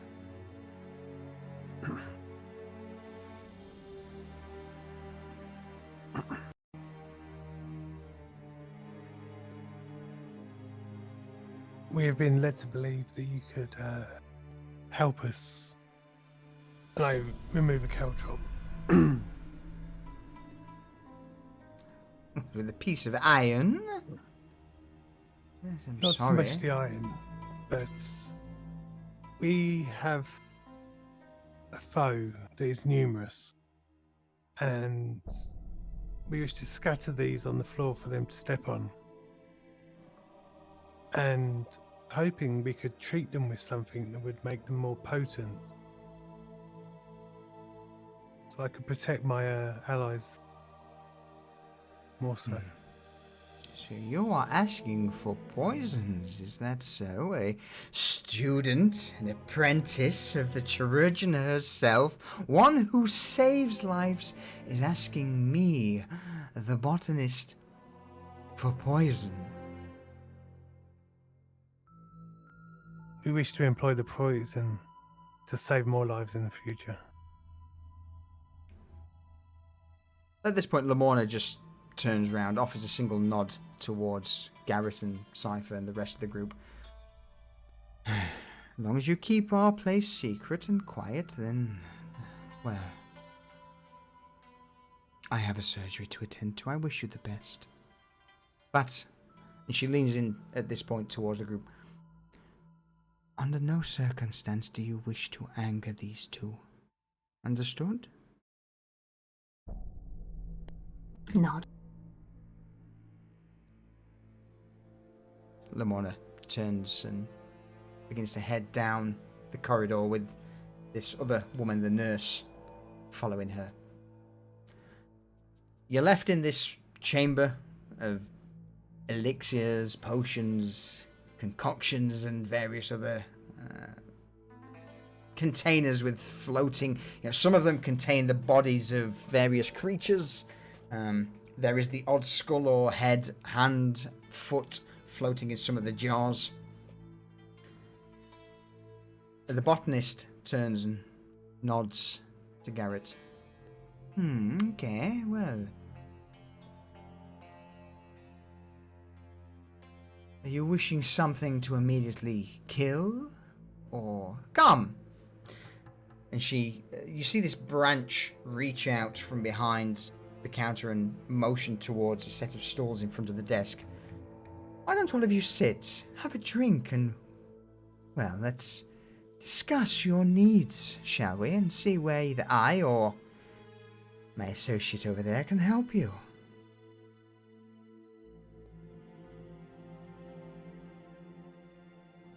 Ideally, I wouldn't want something that's lethal from exposure, because there is a chance of innocence being hurt by these things.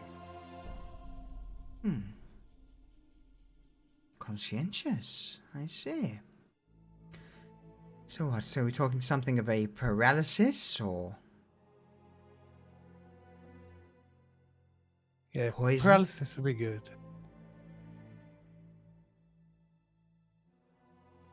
Coroner? And the Dryad turns on her chair towards this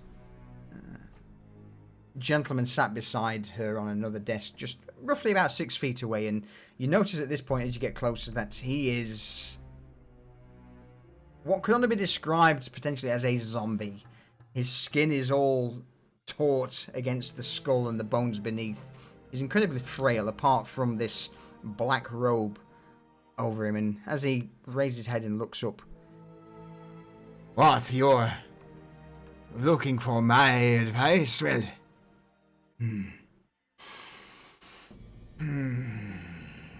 paralysis, you say?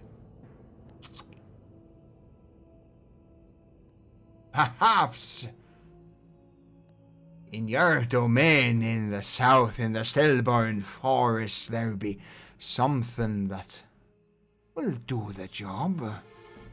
What about the various fungi that reside there?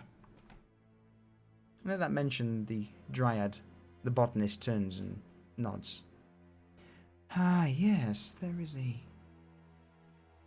few species of fungi that I could brew into a potential paralyzation potion for you, if that is what you wish. Would it need to be ingested, or like can it absorb through the skin? Well, if you are wishing to put it on these spiked nails, these caltrops, then whoever steps upon them would be paralyzed within seconds, yes. Or I could brew you some that, again, once ingested, within less than a minute, they will be rendered... Well, and the Dryad smiles. Somewhat... It's not a pleasant smile, it's a little bit of a sadistic, awkward smile. They would be rendered immune.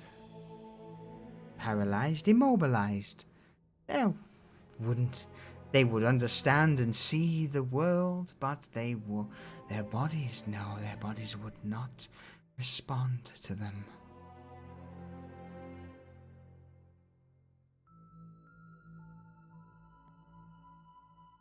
Does that answer your question? To be able to paralyze our foes would be most helpful. How long would something like this last? Is it permanent? Depending on the ingredients, but from where I'm thinking in the south, in the stillborn forest, then I dare say 10 minutes of paralysis.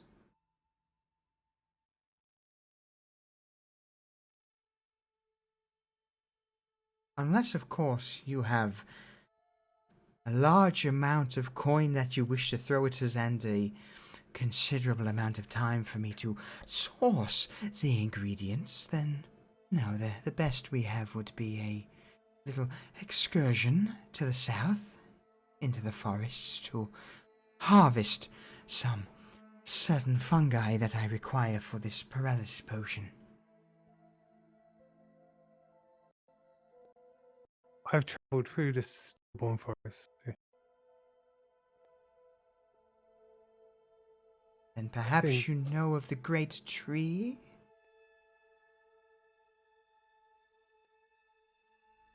I have an acquaintance. Around the great tree, there is a corruption of sorts that allow a certain type of fungus to grow, and that is what we would require for this paralysis potion that you so desire. Now, I would be willing to go with you all to harvest such. But at the same time, there are a few other ingredients that I would get on our travels.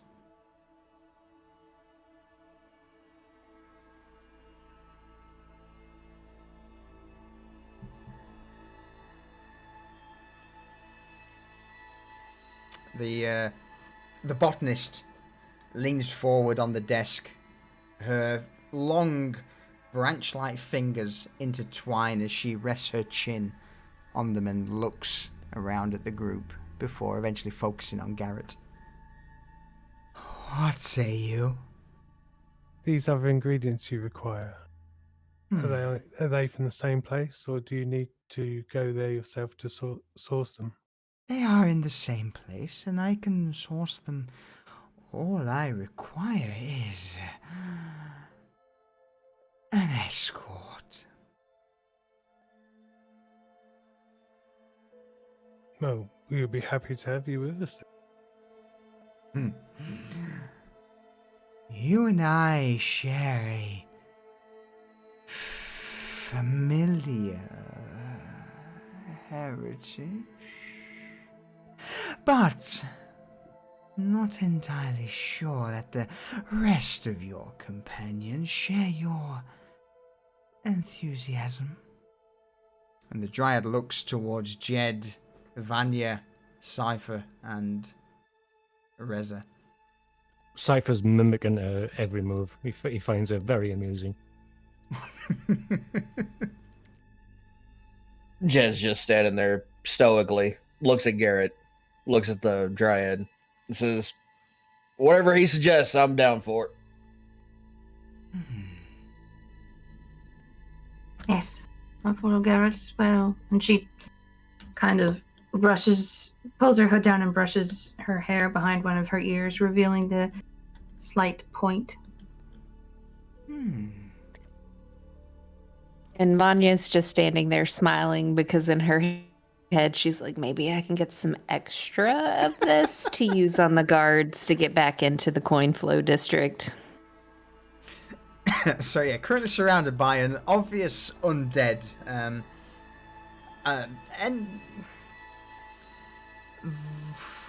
what did you roll? There's a 9 on your insight.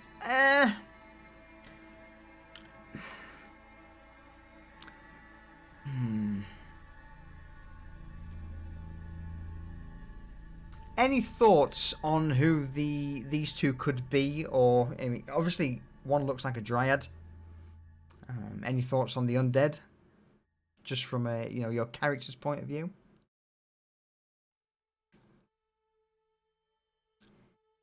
I'm guessing a necromancer of some kind. He's a zombie and he's compass mentors. He's intelligent. I just want to get your general, thoughts on this eclectic bunch of four? Lamorna Trembath, who is a surgeon, also known as the chirurgeon, a dryad known as the botanist, and an undead known as the coroner, and then last but not least, a somewhat 40-year-old woman known as the nurse. What are your sort of initial thoughts on this? Are these people actually part of that group that would have made the flamethrower? The Morbus Doctore? I don't know. Bring it up. Ask if you wish. I don't think she will. Reza's very much following Garrett's lead in this, because she's slightly, I would say, uncomfortable. Roll me a history check. Me? Okay. Yes.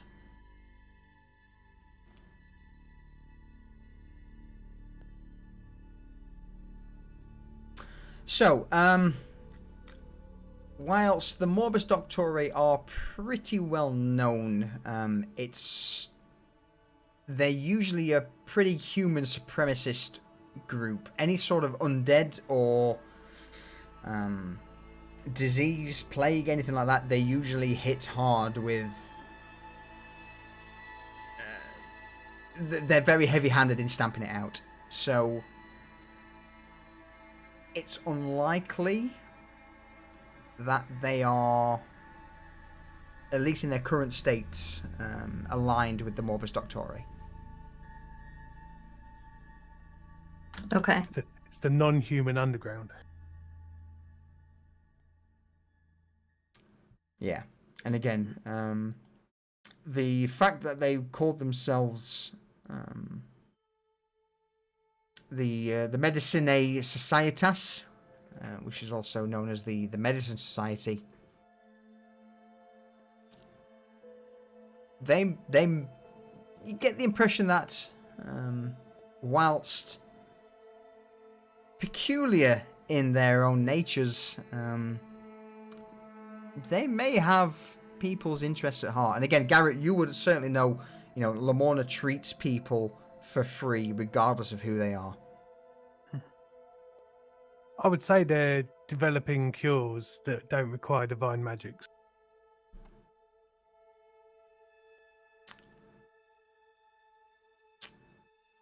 So with that, this dryad, the botanist, turns. Are my terms acceptable? You escort me to deep in the stillborn forest, and in return, I will concoct your paralysis potion.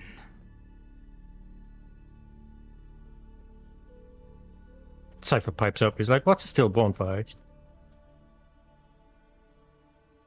The dryad looks towards Garrett with a pretty intense stare. What is the forest? I was asking you. It's a massive area of trees, wildlife, natural energy. Like the trees in the park? Like the trees in the park, but massive. Or like bigger than a house massive? Much bigger than a house. And there's lots of them. It's like a city made of trees. A city made of trees. He turns around, looks at the group. Yeah, that a city made of trees. Isn't that silly? Has Reza ever seen the forest? I don't think she would ever have an occasion to go there, but I think yes, you would have visited it a few times because it's close to a certain part of town that you're familiar with.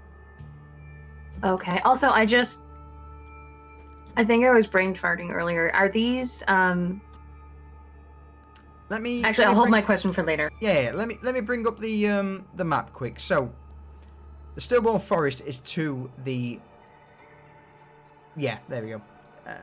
To the southwest. Oh, okay, then she would know about it. Yes, very close to Malmstown and Khartov. It's the Stillborn Forest is ancient. There are a lot of very large trees there that are kind of dominated by a single large tree that sits in the center, pretty close to Novostoya. But the genuine,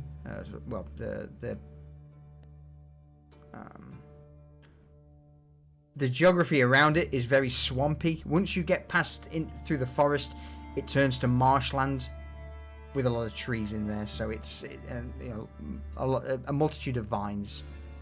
So overall, a pretty unpleasant place to visit.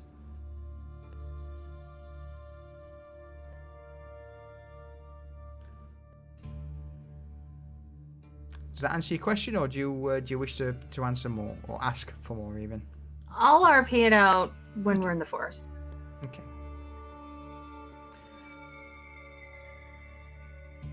So with that, the botanist looks around. Are there any further questions? Please don't take offense to this, but you have a very striking look. Is Yes. it safe for you to move through Novostoya? Is there anywhere safe in Novostoya these days? No. To be Some places completely more than other. That is true, but to be honest with you, I do require every now and again to depart this urbanized environment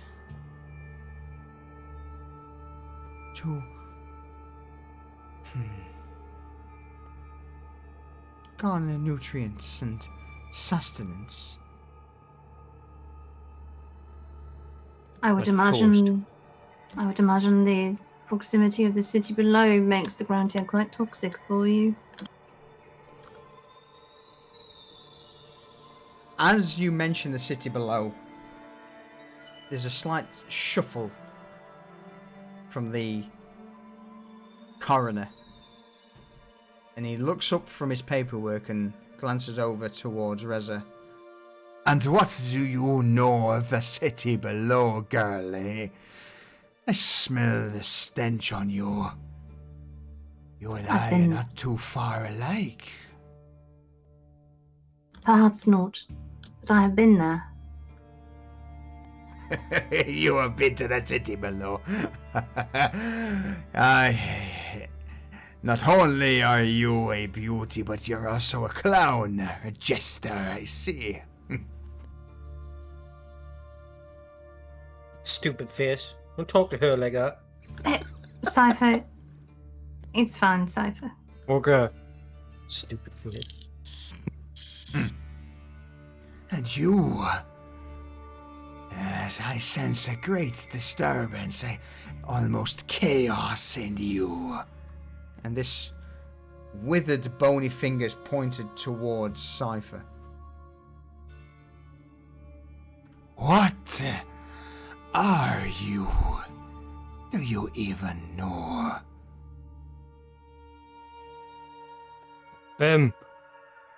Shut up. As I thought. Well, don't mind me from there are certain experiments that I must perform, so I wish you all the best of luck with my dear botanist. And with a dismissive wave of the hand, the coroner turns his attention back to the various journals, scrolls, and books planted out before him.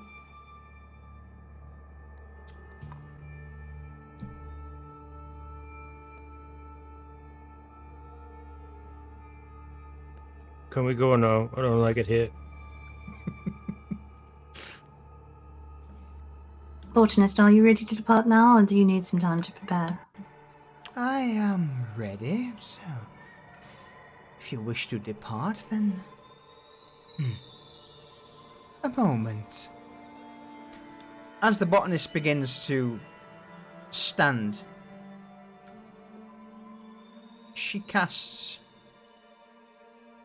Druidcraft on herself, and all of a sudden you notice that these various twig-like and vines that are raptured all over her body begin to twirl and coalesce to the point where she would potentially be passable as a human. She grabs a cloak from the table to her side, throws the hood over her head, and offers a single nod to the group. I believe I am ready to depart.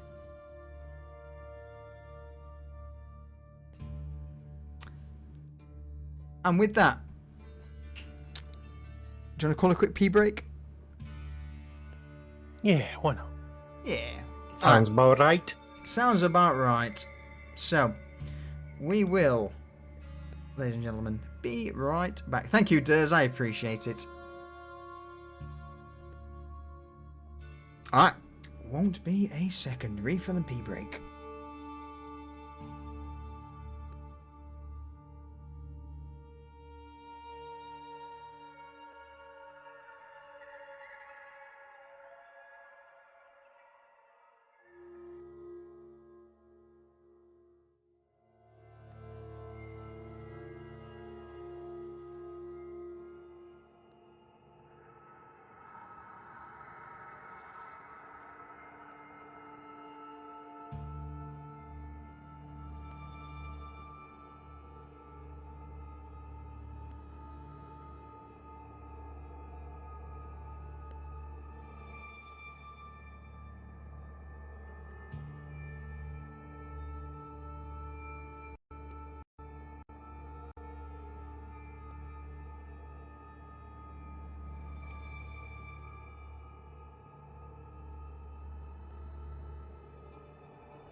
I'm back. Welcome back. Thank you. Ew.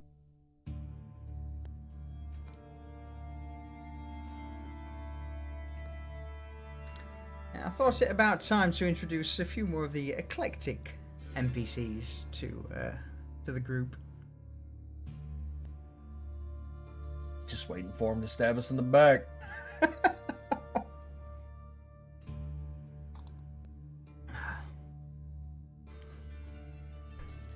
I'll be right back. And I'm back. Welcome back. Welcome back.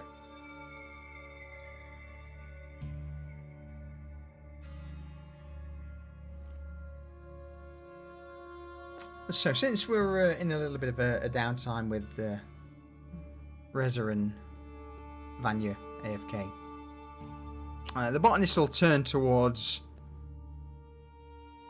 Jed. At this point, she's in more of a human form, and she looks towards him with this quizzical expression. You are unlike the rest. How do you mean? Well, there are... She points towards Garrett and Cypher. Unusual folks. Points to Reza. Ah. And then So you there mean are- I'm normal? Normal. Yes. If I may inquire, inquire as to why you are with this bunch of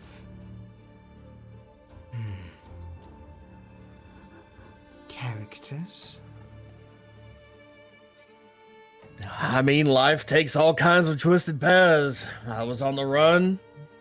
I met these fellas and ladies and kind of fell in with them. Doesn't bother me that they're different. Doesn't bother me that you're different. Rare. Very rare that normally those of the populace would squeal and scream at the sight of the difference, but you, and she points a finger towards Jed, you are different. In a good way. Well, listen, I ain't no swaddled babe. I've seen some shit.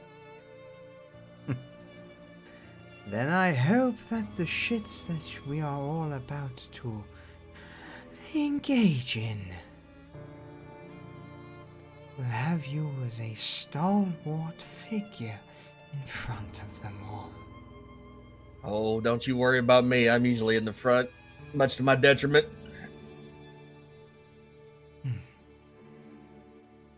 I like you, and while ever you're with me, I will see to it that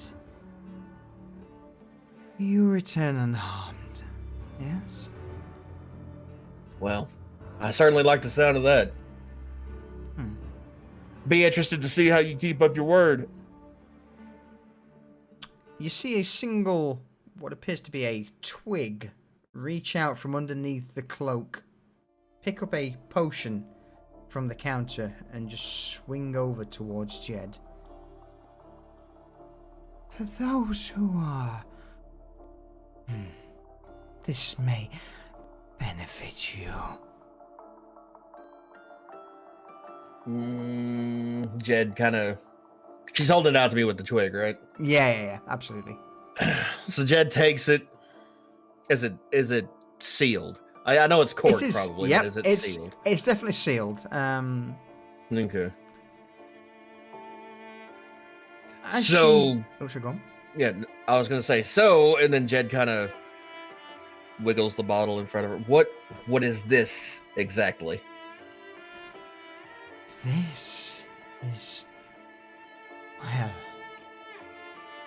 should you imbibe this elixir, it will coat your flesh in bark to protect you. Okay, that's pretty neat. All right. You'll be a tree man? That's cool. I mean, apparently. So, you are basically offered a bark skin potion. Oh, I'll take it. I'll put it in my bag.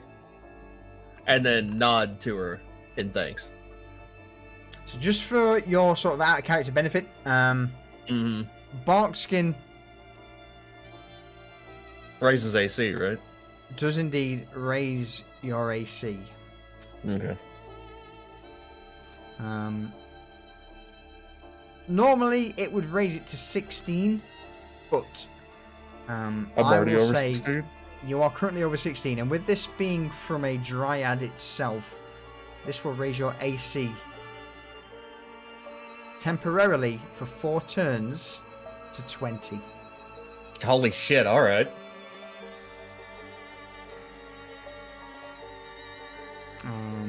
So I'm not gonna to add to your inventory at the minute, but yeah. That's cool. So if you imbibe this dryad potion, it will increase your AC to 20 for 4 turns. Okay.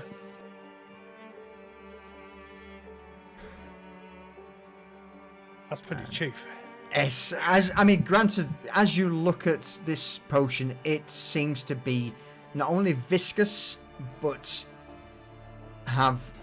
it almost looks like swamp water.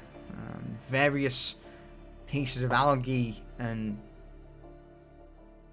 detritus float in this concoction, but Shit. Jess drank this shit off the bottom shelf at the Folly. He ain't worried.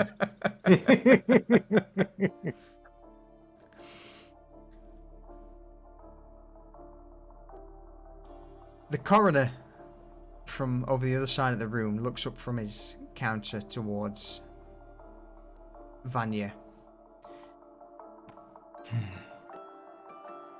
You reek of northern magic. Thank you. Why is your kind here? I was invited with the group. Is that so? Lies. But it is not my place to question.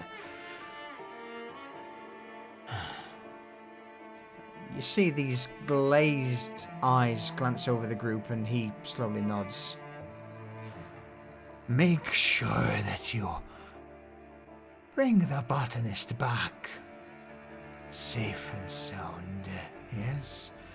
I would hate to have some form of vendetta against you all for breaking the society.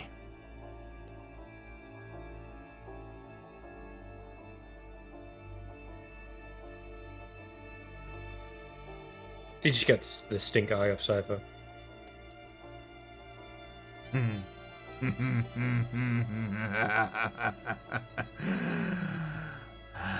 like this child. There is something different about you. And you. He points towards Reza.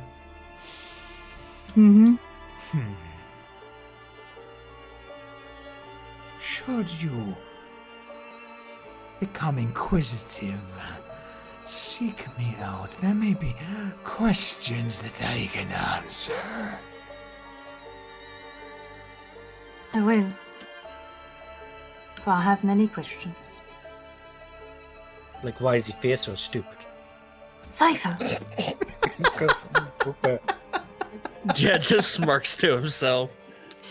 Vanya whispers to Reza, be like, I've got some questions for you to ask.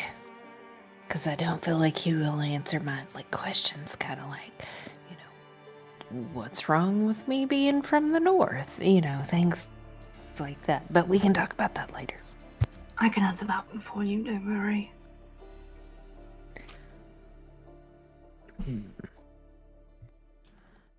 So, with that, the botanist now in disguise, with this brown cloak and robe thrown over her, motions back towards the street. Shall we depart for our collection? Been a while since I've been out of the city, yeah. Fuck it. I've never been out of the city. Is it good?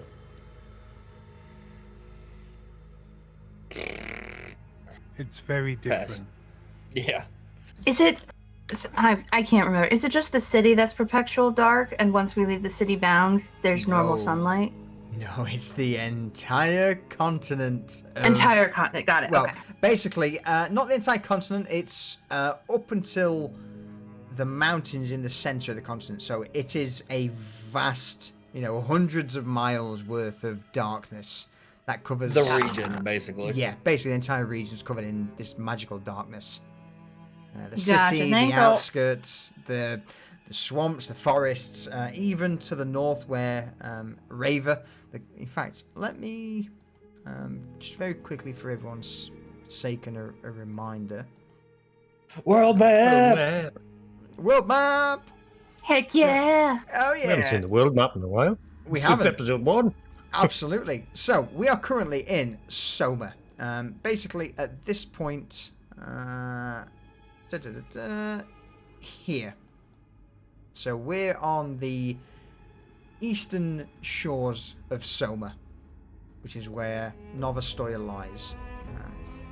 the entire continent of Soma, the Stillborn Forest, which kind of continues onwards a little bit, and the Black Mire, Ravo, and this island to the north, which is Vanya would certainly be familiar with. Basically, everything east of the Grey Spine Mountains is covered in this perpetual and eternal magical darkness.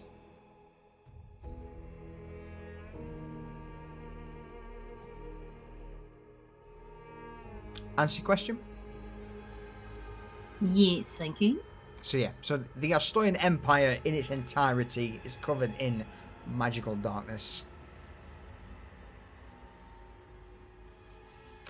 Alright, so with that, you all make your Solution real way. quick. Yes. Did you draw this map? No. Okay, because the bottom 2 continents look like dick and balls.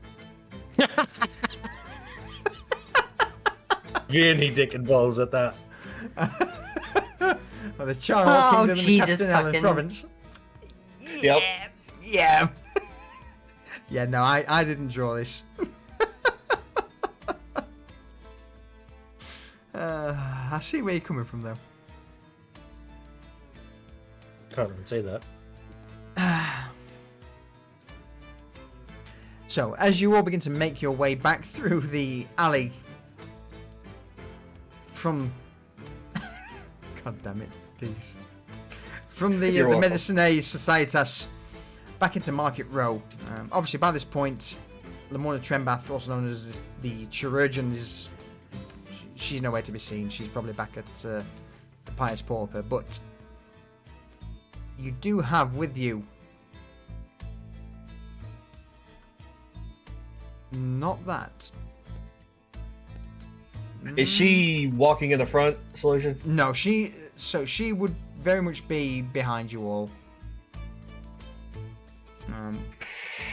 The botanist has got her hood up, and pretty much trying to keep as low key as possible behind you all.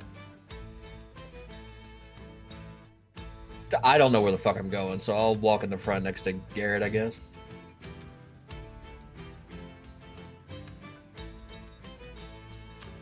So, with that, I dare say it's down to you lot now. You've got a bit of downtime. Vanya's returned.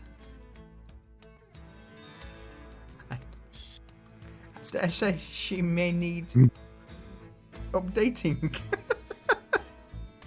Yeah, So- she's been asking. Like, Is this a walk and talk situation?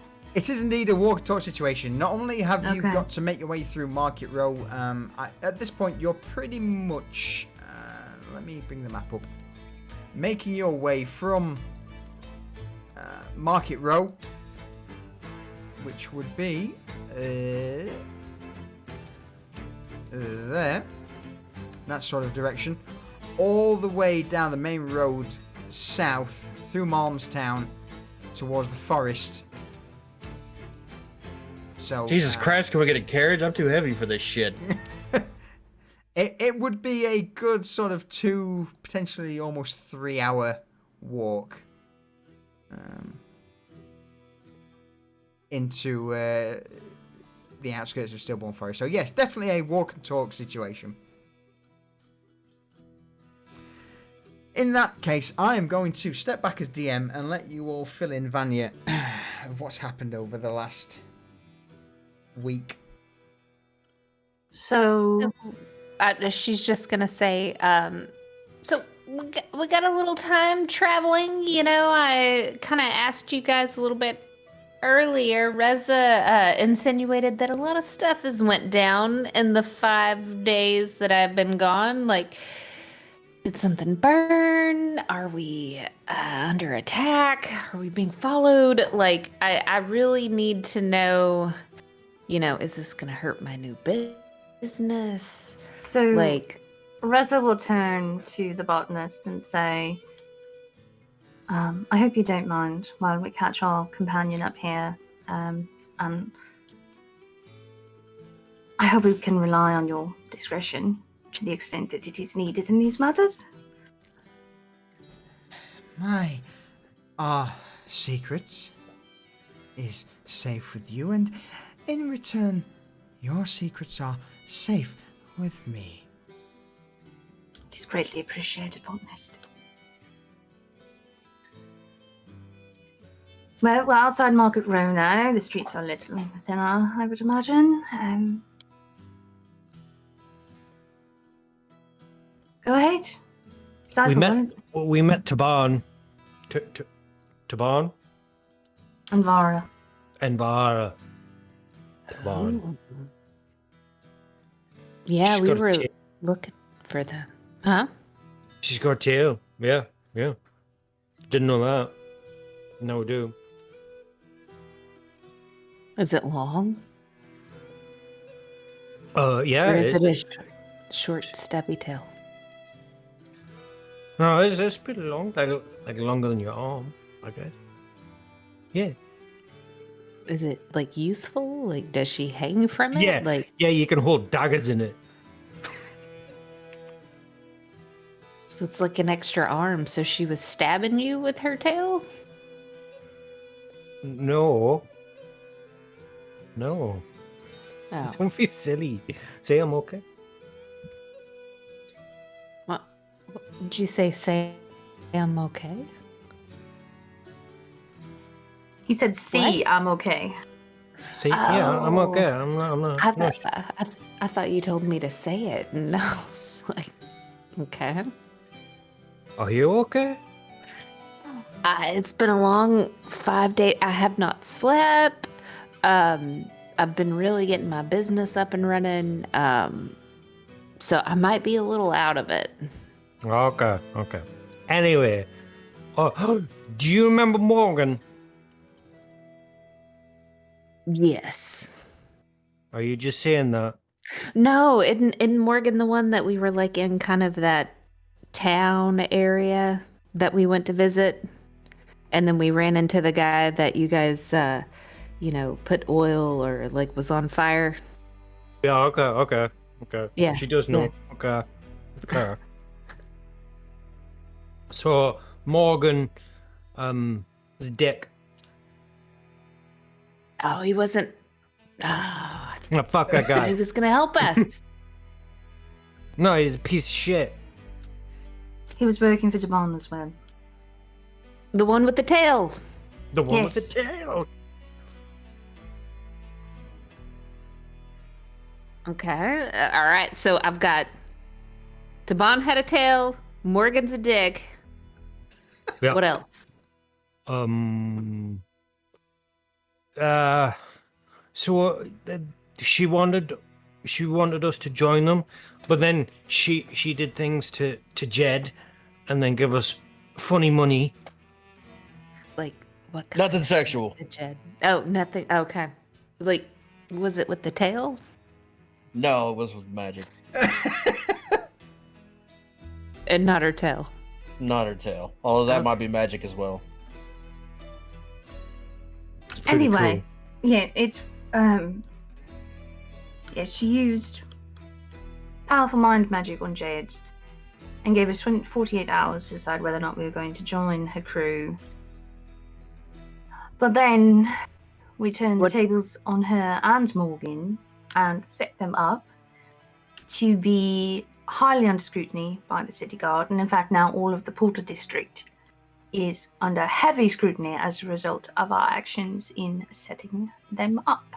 So it is not a concern presently, but probably will be. But now there's other people after us for some things that Osmond and Mac did along with Morgan a long time ago, and And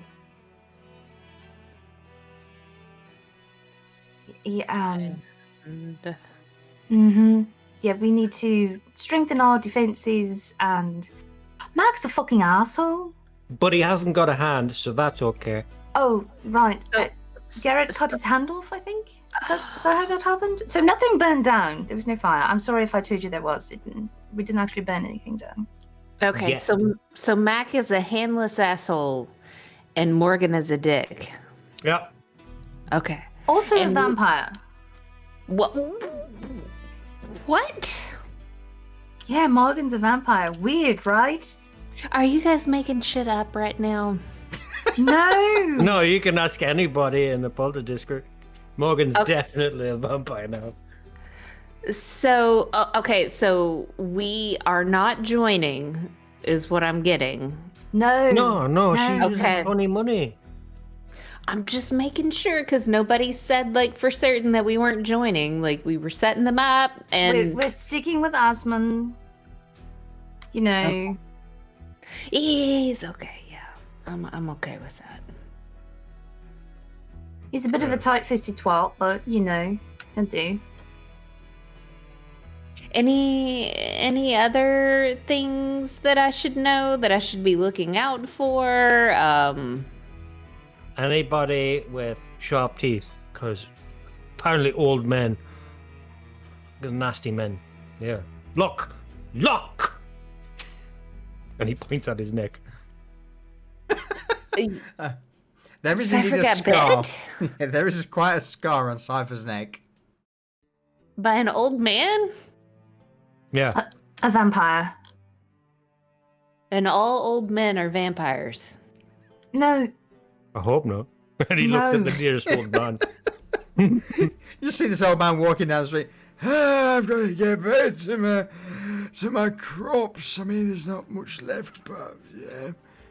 Hello. Fuck! Fucking Cypher's kicking and chopping at him. Oh, you fucking young bastards these days don't know how to respect their elders." He just continues walking down the street, cursing under his breath. Did anyone else get bit? Oh, no, just me. But it's okay. You're okay? Yeah, I'm okay. Look, and he smiles. Hey, see, I'm okay. You're not feeling down or like have any fear Not now. of vampires No, now? Vanya, no, not now. Please, not now. Were you really doing your spiel to Cypher? She's here to help. Well, I feel like I'm caught up. I mean, I don't know. I mean, I don't feel like that was very, very descriptive, but I feel like I need to watch my back. But definitely don't think it's gonna hurt my business and where it's at. So I'm okay with that. I'm okay. I don't know. Like, you gotta be careful around the guards. Yes, I found her about to be arrested by the guards for not having, what was it, business license? What the fuck were they on at you about, Vanya? I was hoping they would show me an example so that I could make one, and they weren't being cooperative. So, but yeah, I decided to expand my business in the coin flow district, and I've met a quite a charming, rich individual named Derek, and he has gotten me quite a lot of business. All I got to do is let him just slobber on my hand every now and then, and I give him advice, and he has he started giving me, you know, he paid for my services, and I've got a place, I've got a spot that James So- is working in now. You're his mistress. No, I'm his life coach. You're his mistress. You let him slobber on your hand like a dog. For money and a place to live. But it's my hand, it's not anything else. Okay. That's where it starts, Vanya. I mean, I have my limits on what I will do for money. He hasn't Sure, asked me you on do. the hand yet. But I've gotten referrals, so you know, I've got about nine 9 individuals that are being life coached by myself and James right now. James is holding down the fort, and he's going to figure out how we get our permits so that we So can he's your expand pimp? beyond. No, I tell Derek what. No, not Derek. James. I tell James what to do. No, I tell Derek what to do too. Oh, hold on now. Is this the same James from the Word of the Day, James? Yeah. Does he really exist in Because I thought she was making him up. I did not remember him at all. Now, you remember James that was like leading the group to get the free alcohol? No. That, word of the day is free liquor. I mean, And he he- seemed a little bit like a useless cunt. Is he actually helping you out? He nods whenever I tell him to. That could mean anything. I mean, he does what I tell him to. So, as of right now, he has shown his worth. All right. He cleans up kind of nicely, like he fits in slightly. with To the coin flow district. Just a little bit. I mean, we'll see how much additional business that he gets. I don't have high hopes. I need to go back sometime soon so that I can continue to get, more coin. You need to be with us. Because Asmon's been asking about where the fuck you been, and he's been ecstatic that he ain't having to pay you up. Yeah, we all got paid. You didn't. I mean, I need to get paid for what I've done. But you haven't done anything. Yeah. That's true. I don't get a cut of. For what? You didn't Because do shit. But I've been there in spirit and motivation. Your spirit and motivation doesn't keep me from being mind controlled. I mean, Yeah, but Doesn't it? even if I'm there, I don't know how. what's Aspen going to say about you having a side business? Yeah, wouldn't you need a cut? Probably. We'll cross that bridge whenever we get there. I mean, he's not helping the business. Oh, we're snitching to Asmon when we get back. I mean, he has to allow you to be in business since you work for him. I don't even know why I said anything to you guys. Well, it's too late now. I beg Cat's you out of not the to. motherfucking bag.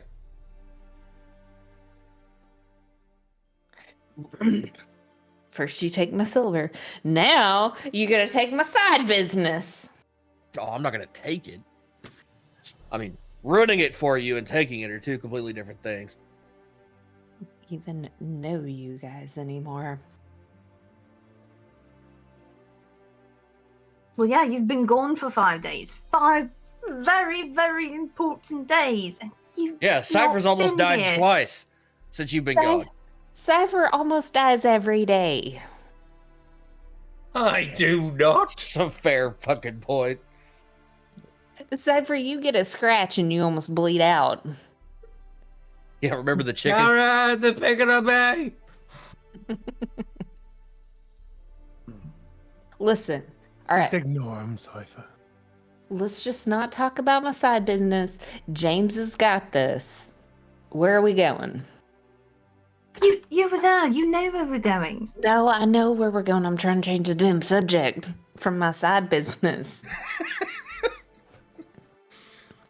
We're going to the Stillborn Forest and we're escorting the lovely botanist here to gather whatever she needs to gather to help us with what we need to do.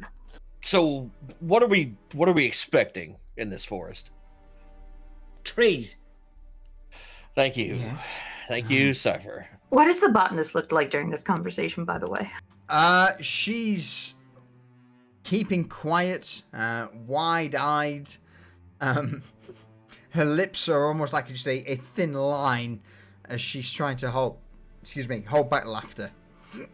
She's just unfamiliar with this scene in front of her at the moment.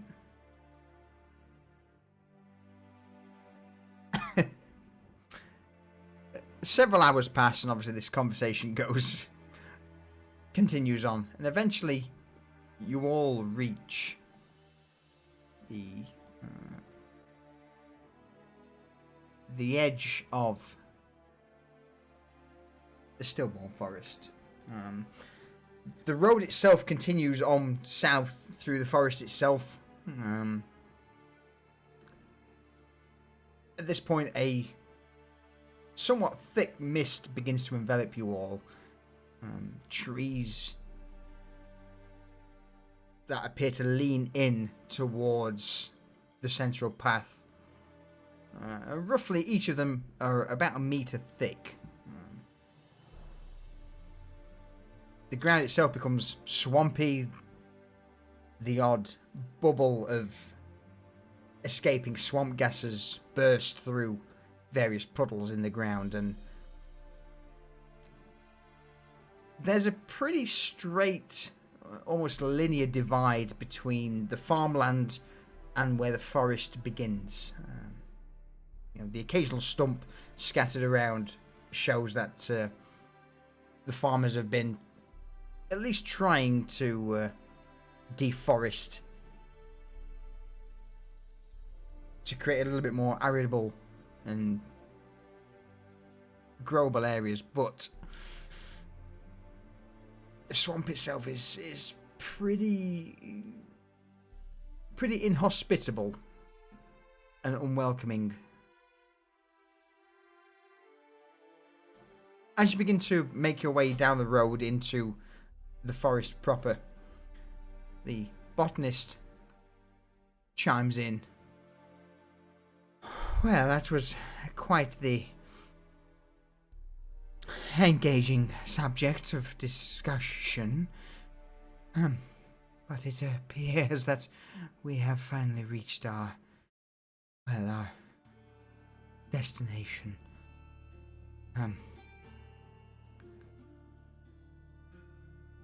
Are any of you familiar with the forest itself? She casts a glance around the group. I know it a little. I came to Novostoya through this forest. Is that so? Then you two, if I may ask. I require a certain fungi that grows deep within the forest. Swampland, ideally, and perhaps with...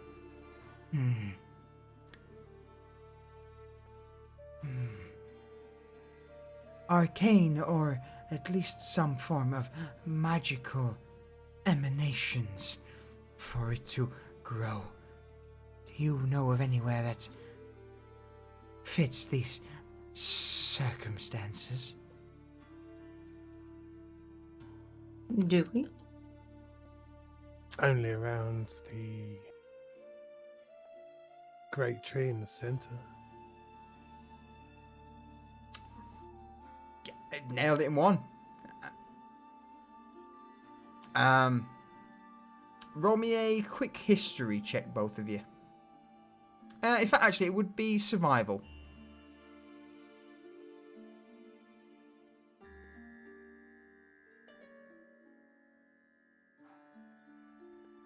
The great tree, yes, that is certainly definitely a place of interest. And you? And she points towards Reza. Any ideas? Well, I was going to suggest that as well. I seem to recall when I was a little girl, I grew up somewhat near here. There is a path. Might be overgrown. You see two branches point out towards Reza and Garrett. Lead me to this tree. It has been many years since I was last here in the forest. And it's at this point that the Dryad would drop her cowl. The brown, black, almost turquoise, a multitude of colours in her hair would just wave, carried by the breeze. Please, take me there.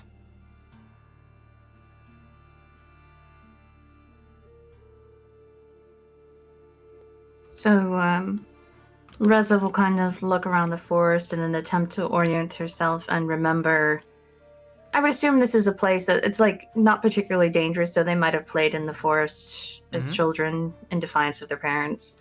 Definitely So in the early parts. This big tree you're speaking of, and the one that Garrett pointed out, is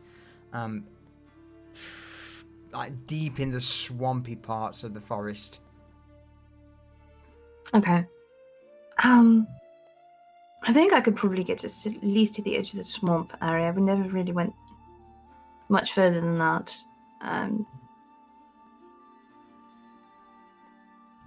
So she's gonna look around and see if she recognizes, where they are, and then orient herself and like pick a path towards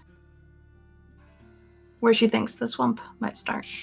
Absolutely, you easily managed to do so. And with that, with Reza taking the front, you managed to navigate through the forest until the ground starts to become a little bit more squishy. Each step into the mud drops you down by a couple of inches as the waters from the nearby river seep into the mud, causing various quagmires and... So, quick question. Yes, far away. Forest is my favorite terrain as a ranger. Do I get any kind of advantage on rolls here, or is this now a swamp, not a forest? So what would you say? Through the forest is a-okay, but eventually it Okay. starts to become a genuine swamp where the trees give way to almost like a half a kilometer worth of just flat swamp ground, and as you emerge from the tree line, you just see this single lone tree Okay. poking out of this swampland, basically. And it's at that moment where the botanist turns to Reza and offers a single nod in thanks. Your guidance through this is appreciated. This has been 100, 2, maybe more years since I was last here. But this area... And she turns towards Garrett. I believe you know this somewhat Well, I My have lord. passed through this area a time or two. the Dryad bows her head towards Garrett. I am seeking a place close to there.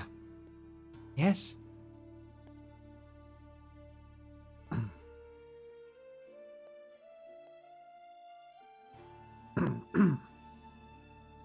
Yes, that's the direction we're going. Before we leave, with your abilities, botanist, could you furnish me with a long stick, about 6 feet in length?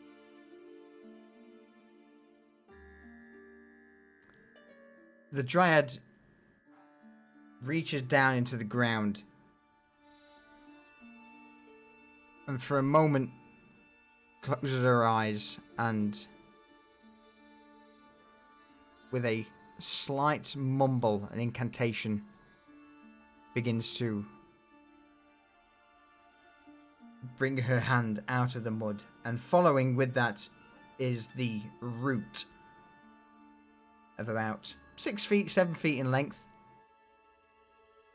Pretty straight. And as she grabs hold of it, she offers it towards Garrett. Will this suffice? That is absolutely perfect. And as I take it, I reply in very archaic Sylvan. My thanks, Sister of the Forest. The Dryad bows her head towards Garrett.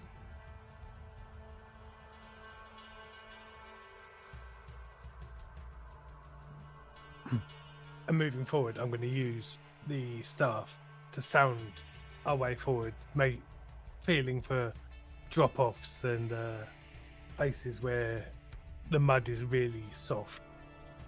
Trying to find a, not so much dry, but a firm route to the tree. Okay. If all of you could roll me a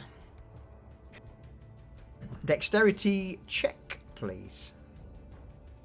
In fact, let's go one better. Let's go for athletics check Athletics. with advantage because you've got both Garrett guiding you and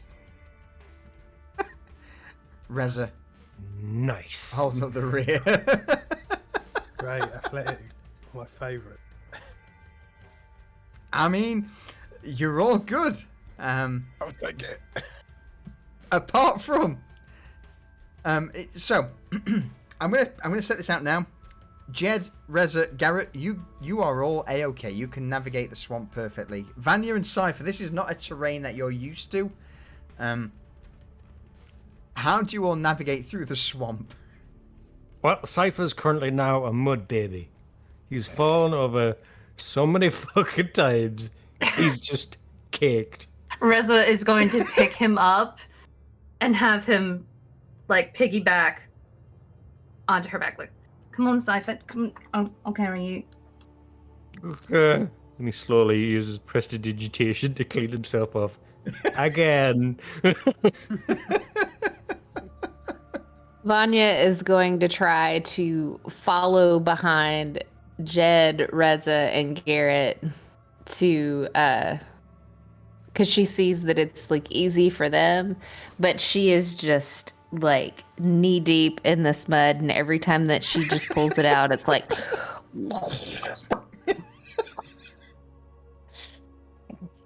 and it's just she's just slowly behind them. That's how you lose a shoe. Oh, for sure.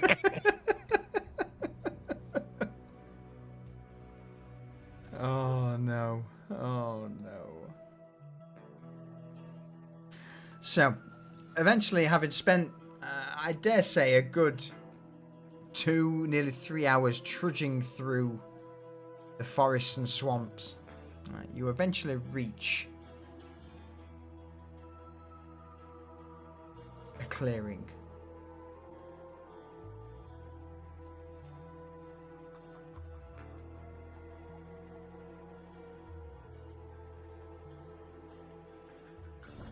The botanist immediately whispers out, Hold for a moment. This is... Do you feel that?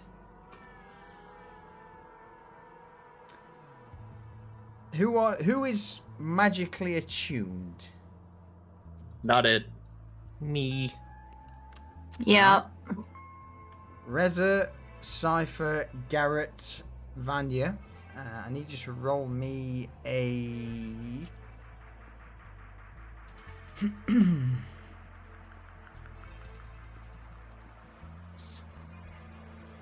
Let's go with a...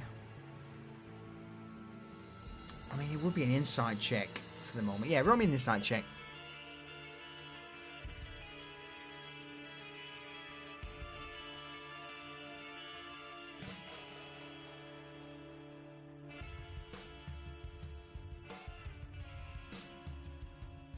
So as you step into this clearing, in fact, Garrett, I'm going to ask you to roll again because this is genuinely something you should know.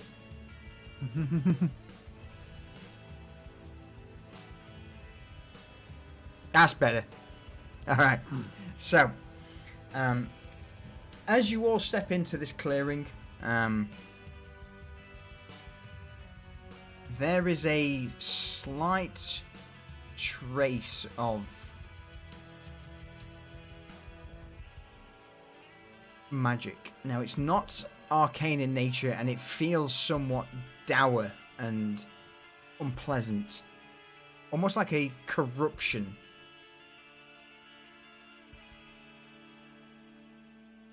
Towards the center of the clearing is a stump with yellow fungi growing on the top. And it's here that you all manage to focus and feel that this corruption is emanating from this decayed stump. Now, there were some rolls earlier. I'm going to leave this to you guys for the minute to for those who did roll on certain things and should know certain stuff. Over to you.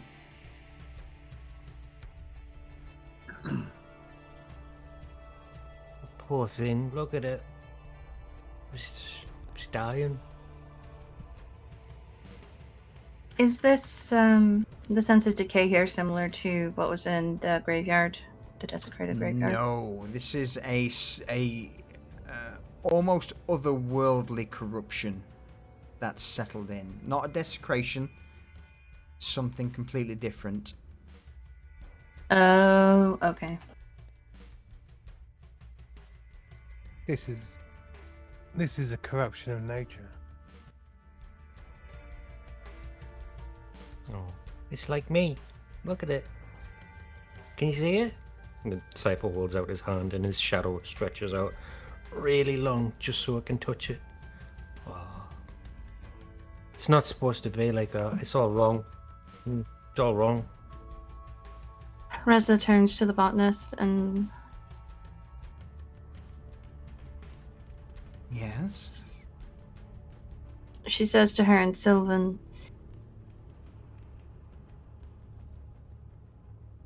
"Is this how it's supposed to be?" You speak Sylvan. Interesting. No, there is a corruption in this swamp, and that... She points towards this tree stump over yonder. That is the culmination of the corruption, but at the same time, what it grows is what I need. Reza will slowly approach it. But careful, careful. It feels like it wants to spit.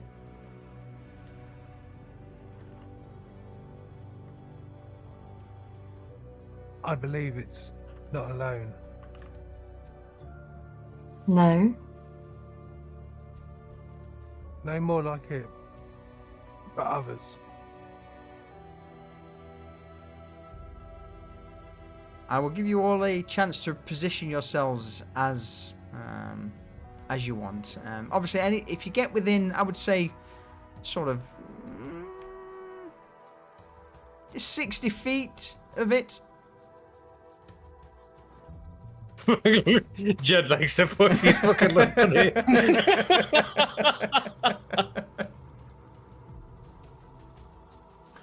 As you begin to get closer to this tree stump, you seem to notice that at a distance, it almost looks as if it's got eyes and a mouth that's smiling towards you. And the various roots around this tree stump seem to just contort and twitch as if part of something larger, almost as if they're alive.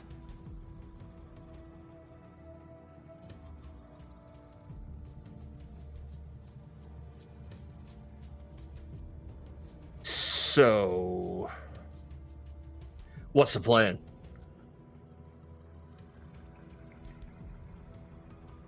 Ask nicely.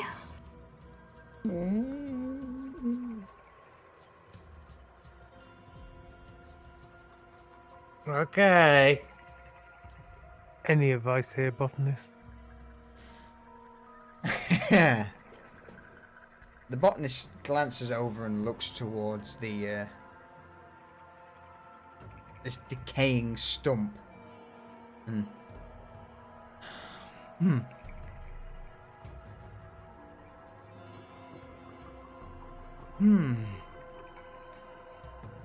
This thing should not exist, but it does.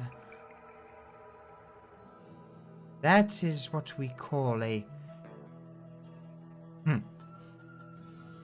grotisserie. A corruption, a perversion of nature. What would have once been perhaps a treant or an awakened tree has been turned, twisted by something, and regardless, I need what is on it. The nature of the swamp means it is not exactly prone to fire, but she ponders momentarily before slowly nodding. Acid and poison. It will be immune to, and piercing, slashing, bludgeoning, any sort of normal damage won't hurt it as much as normal. But apart from that, I know very little. Well, that is quite a lot for the sort of work that we do. Think of it as a lump of wood that has sentience and acidic properties. Yes, perhaps even poisonous.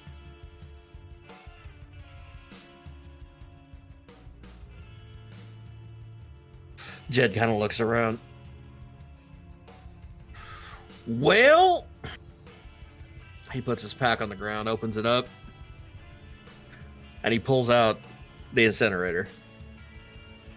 Oh, shit. I do have this. Won't that burn the items we're trying to collect here? Yes, it will. But if we collect it first, it might provide us some cover to get the fuck out.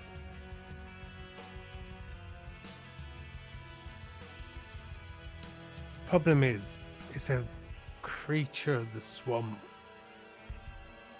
And swamps don't burn that well. It's still wood, ain't it? Have you ever tried to burn a wet log? Yeah, you put enough fire to it, it dries out and ignites. Vanya, do you have anything that could potentially help with this situation? Let's see. Like, do we want to know, like, what kind of magic that it has? Or, I don't know, can we possibly influence this thing? Or even, like, make it friendly or put it to sleep? I can't put it to sleep, but I can suggest it possibly to be friendly. If it can be influenced. Maybe we try that first. Any other ideas? I have an something that may be of assistance. And the botanist steps up behind Jed, places a thorny twig-like hand on his back, and will cast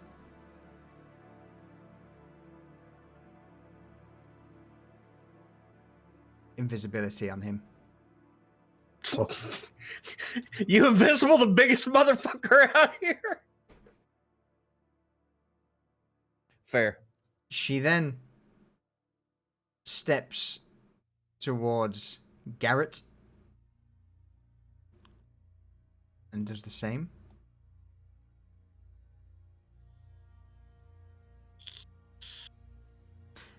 I can do this one more time. Who wishes it? This will break should you engage, but, well, it is something that I can offer. And she looks around. Vanya, Cypher, and then to Reza. I'll take it. I can try and sneak up on it. The rest of you stay back.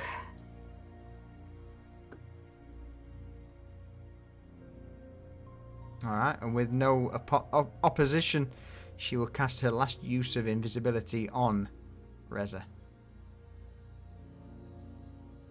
And can I cast inspiration on her and it not break that?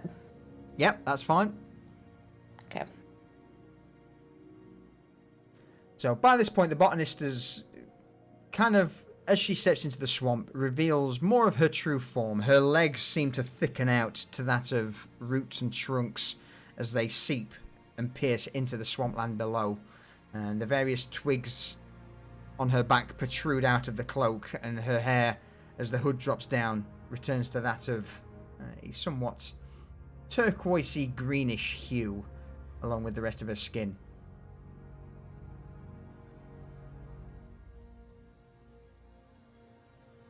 Okay. Reza is going to attempt to stealth towards the stump Okay. and look on the ground to see if maybe there are some like cast off mushrooms or like that she can just pick up off the ground without disturbing it. Alright. Roll me a stealth check with advantage because you are invisible. Hockey.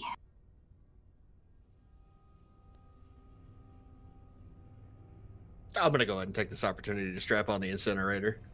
Okay.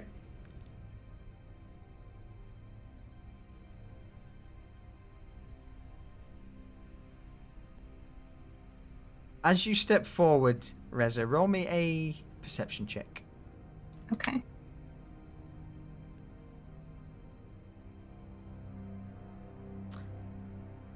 In spite of being invisible, you notice that as soon as you begin to close in the distance to this grotisserie, this corrupted treant, the vines and roots just begin to furl out and burrow into the ground, ever so slowly, but still noticeable. It seems like it's reacting to her approach. Perhaps, yes. Might be. Okay. She's going to pause.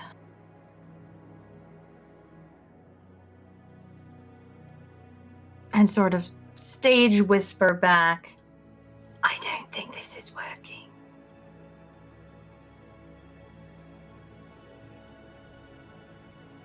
And she's going to hold where she is. Okay. I'm going to cast Helpful Shade to pick up a stick and move it towards the tree thing. All right, The okay. rotisserie.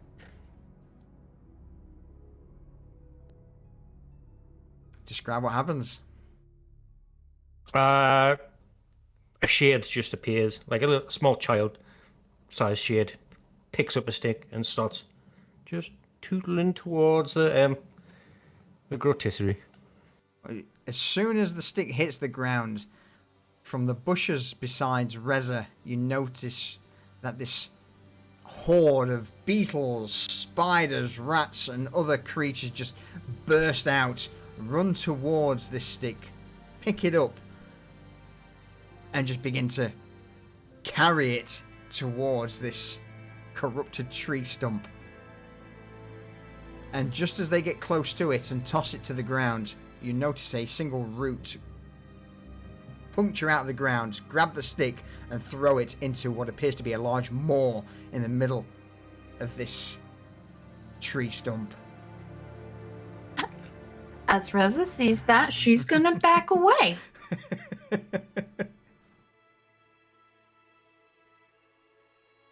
And the horde of beetles, creatures, and various other little critters just immediately disperse. Some running into bushes, others running into the vines, some beetles and various worms diving into the bog itself.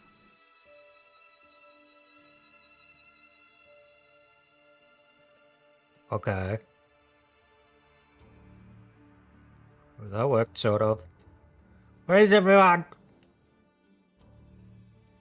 So, how about fire? Oh man, the fire might kill those bugs.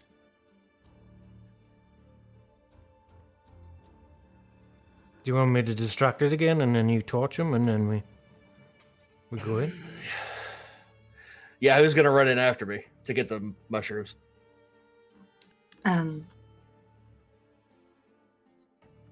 Reza looks, well, she's invisible. I think Garrett or myself probably would be good for that. What do you say, Garrett? Yeah, most probably.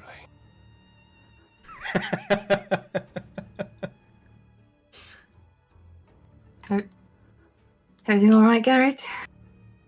Garrett, roll me an insight check.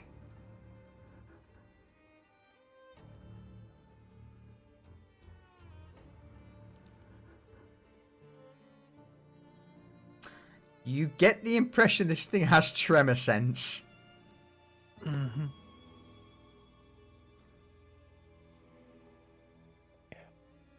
Yeah, I think invisibility is not going to be any help in this.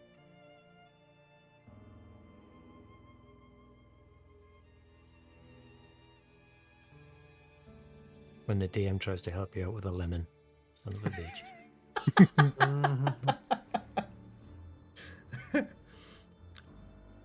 At the moment, it's still pretty chill. This rotisserie is just sat there. Occasionally, you see a root just poke out of the ground, snag up a rat or another beetle or something, centipede, and just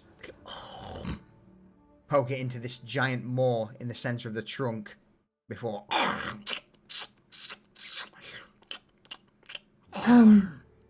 Well, fuck. Vanya, do you want to have anything? I mean, I can go up there. Here's what I'm thinking. I can go up there and I can suggest that it throw the things that we need at us. Everybody okay with that? Like, how close to it do you have to get to do that? I have to get within 30 feet, so I have to move up a little bit. Maybe a distraction could help. I might be able to, make it look like a squirrel is close, or maybe Cypher can do his stick thing again. Okay.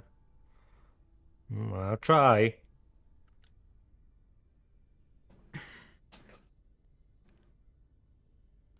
Tell me when. And he's gonna summon his helpful shade again.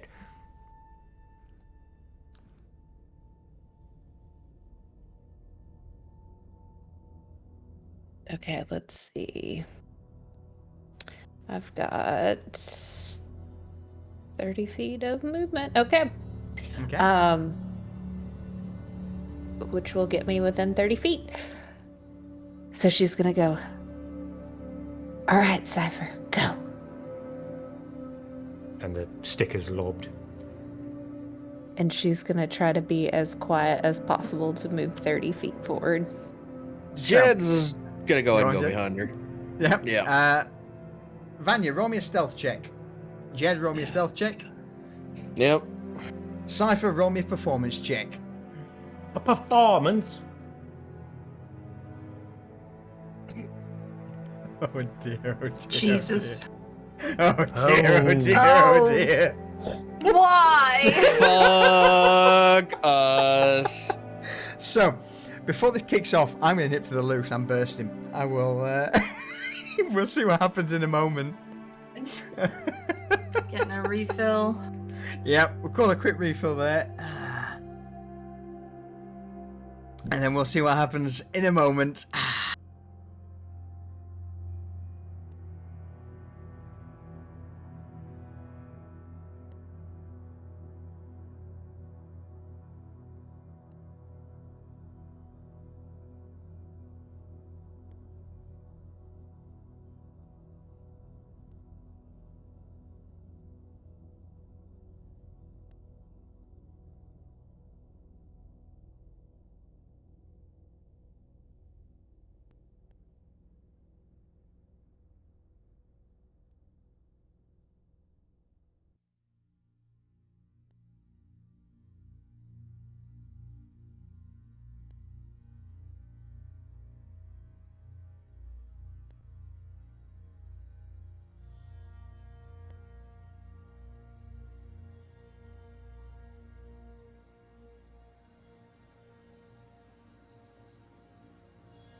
All right, I'm back.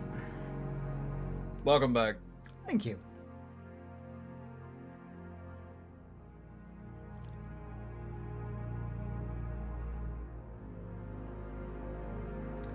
Thought I'd get that out of the way before potential shit kicks off.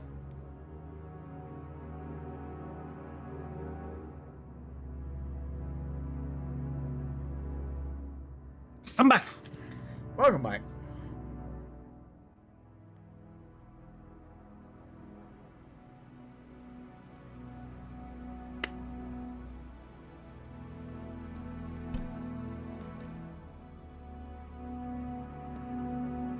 Alright, get rid of the BRB banner. Pour myself a drink.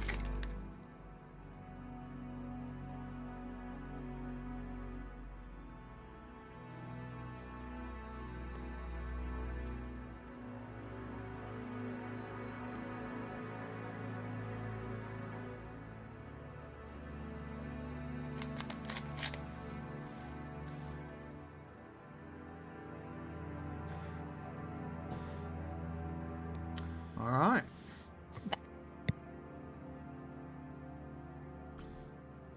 Just waiting on Garrett and Reza, I believe. I never left. Ah! Hello!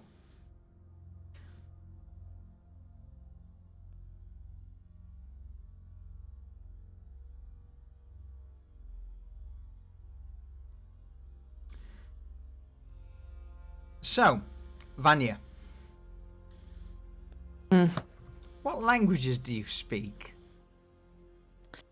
Oh, let's see.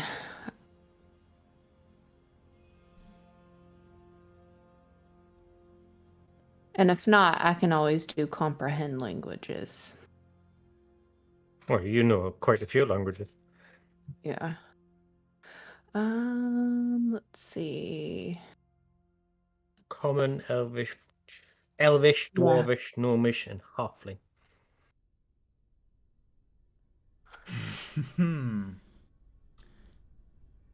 As you reach out with the suggestion,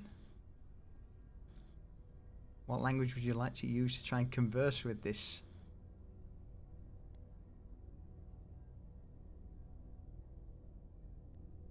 Well, you don't fucking know. Um. I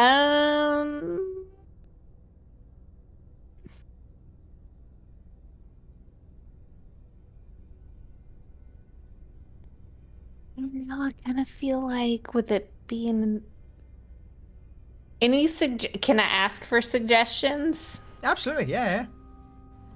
Any suggestions, guys? Or I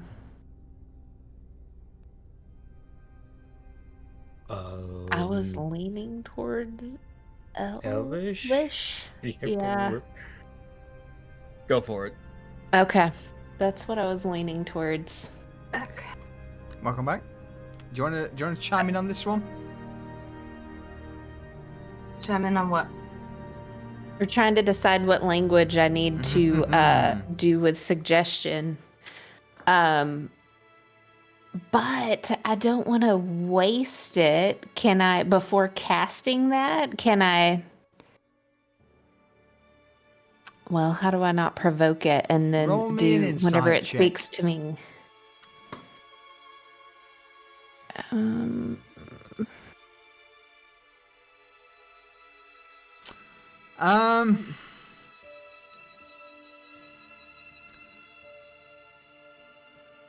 Is there anyone in particular that you would like to... All right, I'll ask you... I will say with that, you can ask one person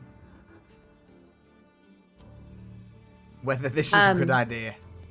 Or whether I am or not, going yeah, or ask whether it'll understand.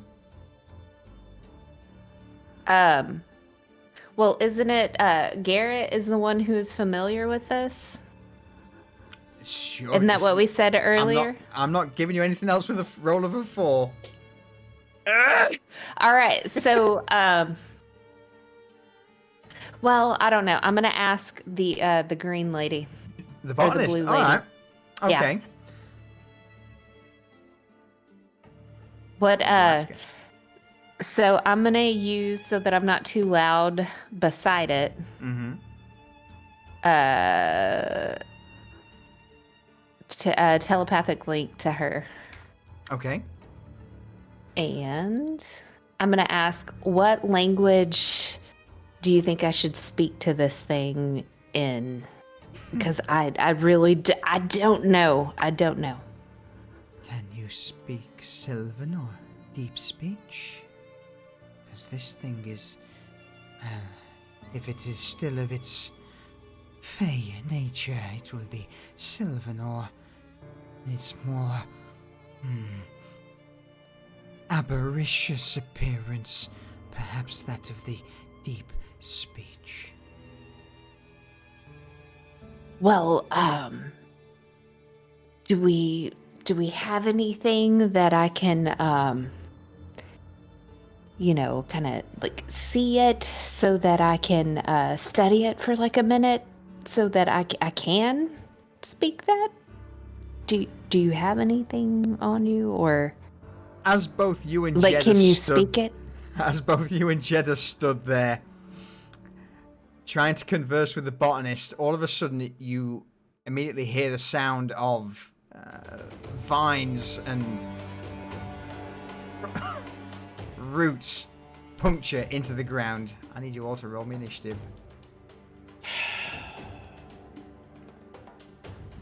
I took too long, didn't I?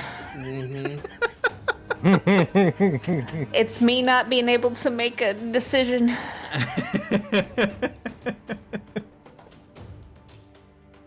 Oh wait, hold on. Wait, why am I not seeing the initiative rolls? Yeah.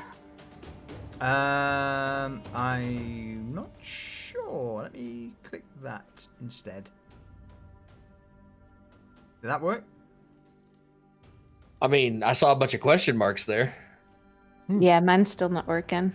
I mean, I can see what I rolled now. I rolled Okay, an 18. I rolled a 13. Oh, if you hover over them, you can see your own anyway. Oh, okay.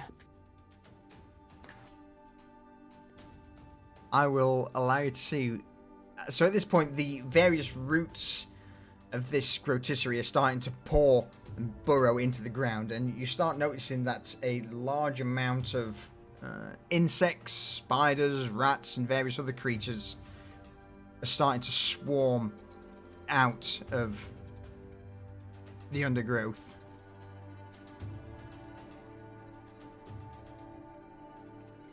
So you got 1, 2, 3, along with the rotisserie itself. Reza, over to you. Okie dokie. Well,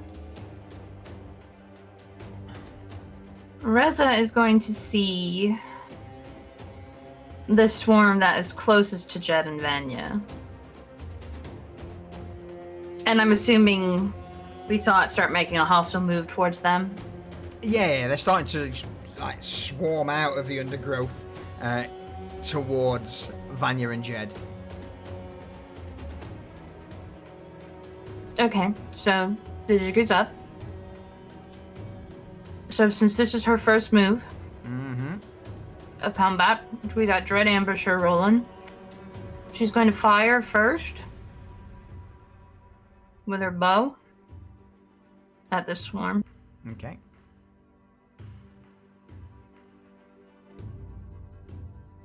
$15's That enough. hit? Okay. For 10 damage. 10 damages. Okay. And does it still seem to be corporeal? Absolutely. It is a swarm of small creatures. The arrow just punctures through several of them, but it's not enough to completely break them. Then she's attacking again with her longbow because Dread Ambusher. Let me just double check there. Yeah, okay. Fire again. Yep. I get normal damage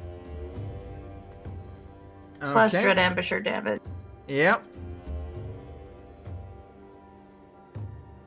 Oh, with that as well, an ambush damage. Alright. As the arrow rips into this swarm of coalescing creatures, several of them die immediately. To the point where this swarm now begins to not so much be a swarm, but be more of a amalgamation of a few swampland creatures. And then for her movement, she's gonna move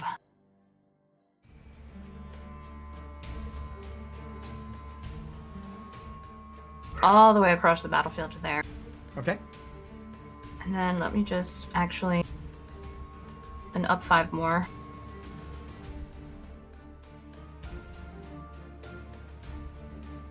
And then for her bonus action, Yeah. we're gonna Hunter's Mark the big dude. Alright, okay.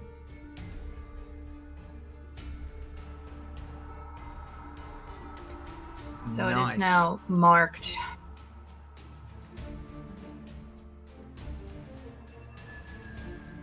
Alright. So that is anyone else who hits it gains an extra 1d6 damage to it. Really? Oh, sorry, no, No, it's you for her deal an extra. specifically. Yeah, it's just her specifically, yeah, Mhm. my bad. Alright. I mean, With we can that- do it the other way if you'd rather. Cypher, over to you. I mean, you said it. We can do it that way. Cypher's gonna start by in Abyssal going, we just want the mushrooms, we don't want to hurt you. Pistol. Roll me an insight check.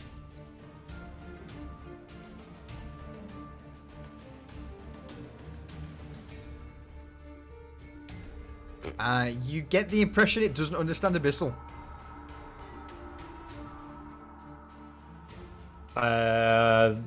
since it just ignores me, I'll just start throwing some fucking shadow bolts. All right.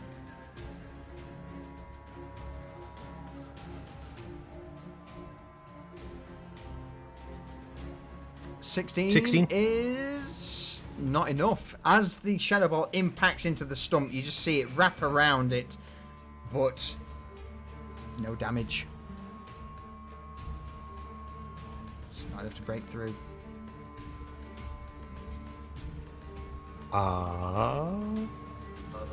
That'll end my turn. Okay. Garrett, over to you.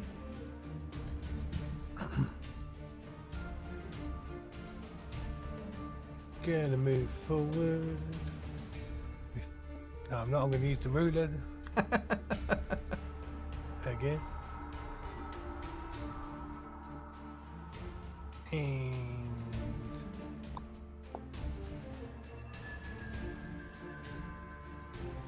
we'll target these little Yep.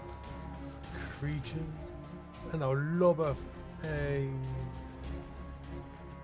knife at them. Okay. 12 is enough. Real. Psychic damage. Oof. All right. Several of the insects and creatures just immediately are either cut down or drop to the ground.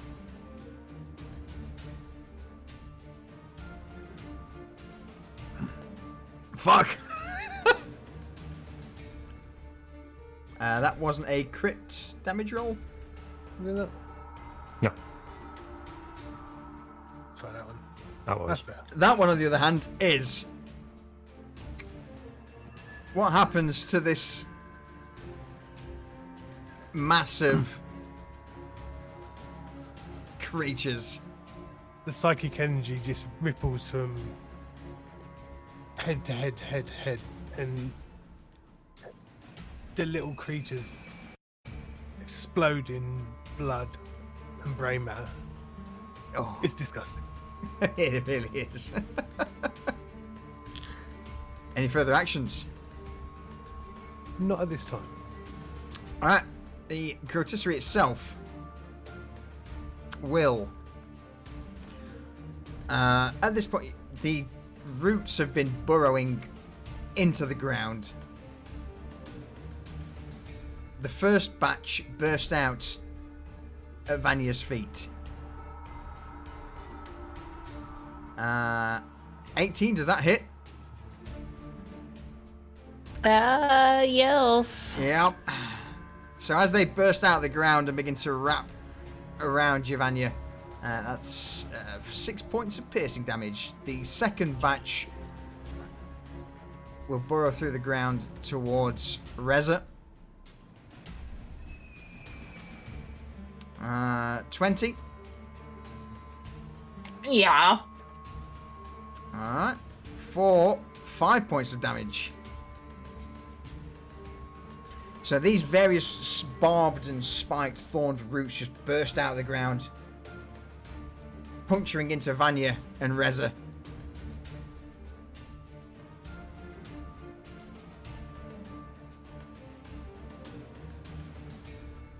You're good on the Constitution saving throw. Yep. Jed, over to you. Well, then.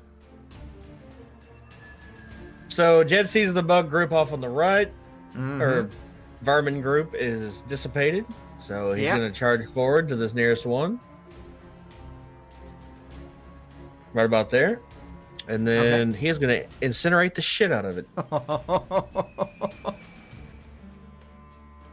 But I don't have it on my thing, so I got to dig for it. Hold on. So if you go to your, if you refresh your, click the swords and click it on and off again, it should work.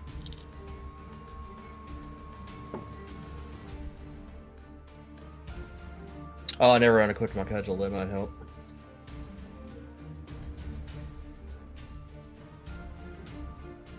No, it's still not there. It's fine. I can do it from my inventory. Okay. 10 is enough. Really? God, these things are just Yeah.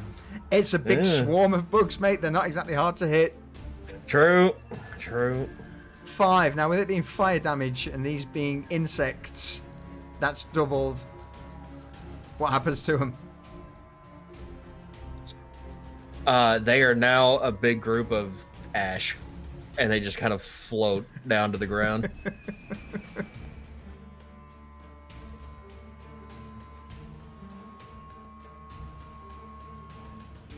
There are... That's the end of my turn. Any more movement, or are you done? What did I take to get over there? 10? Yeah. So, yes, I will move. I should get another 20. I'll move here. Okay. Vanya.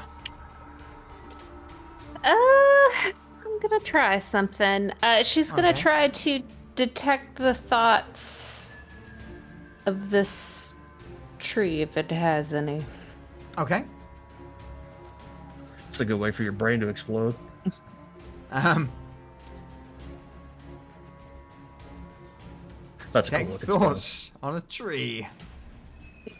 We'll see if it has any languages or not, or thoughts. The only impression you get is that it is defending itself. And it is hungry. So does that mean, like, since I've done that, because I get to hear it for the rest of it, like, am I going to be able to see, like, who it's going to attack next? And no, because it passed its wisdom saving throw. I am giving you just a brief. It's hungry and it's protecting itself. Okay. So she's gonna call out to everybody. It's like, it's famished, you know, like maybe if we have something to feed it, to distract it. It's feeling threatened right now. Just a lot of emotions going on, a lot of fear.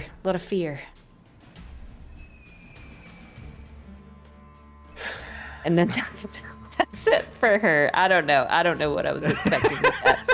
No, I mean, I don't know what to expect from a tree, but you know. Listen, I was hoping we had another like zone of truth where it would have like worked out in some weird magical way. I don't know.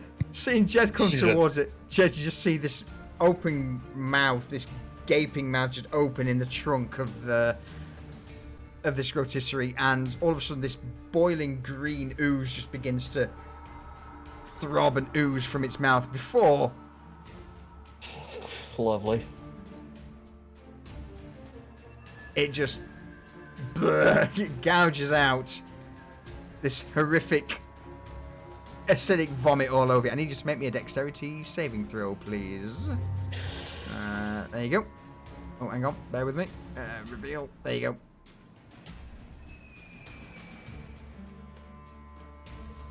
Oh, fuck yeah! Oh, no. So as you are running towards it, this massive acidic oozy mush is just gouted all over you. A mix of vile swamp water that's just been bubbling away in the bellows of this rotisserie for God knows how many years, for 6 acid damage.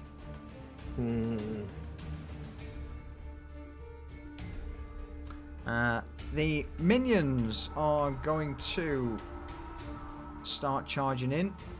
They've got 20 foot of movement, so the first one's going to run towards Garrett. That one's on fire. That other one's dead. The botanist, she will step forward.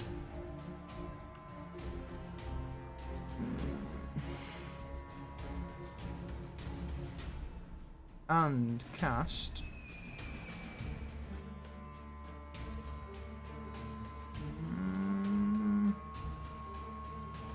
She's not got a great deal, so she will just step forward and, with an outstretched arm, cast Suggestion towards Rotisserie, which will fail. And you just hear, calm, calm, we are not here to hurt you. Quell your rage. And with that, its next action, it will skip. So, Reza, over to you. Did she speak that in She any spoke particular that language? in who can understand Sylvan? Reza. Me.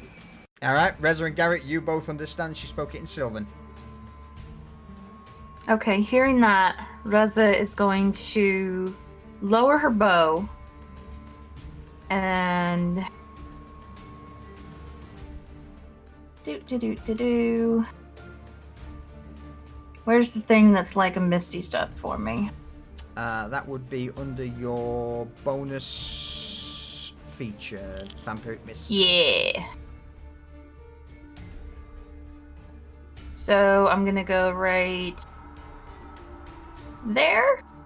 Okay, So that's a bonus action, I believe. that is indeed a bonus action.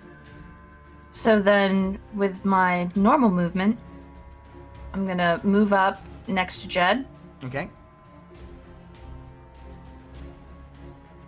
And also in Sylvan, I'm going to say, we don't want to hurt you. We're in need of the spores growing upon you for a very important purpose.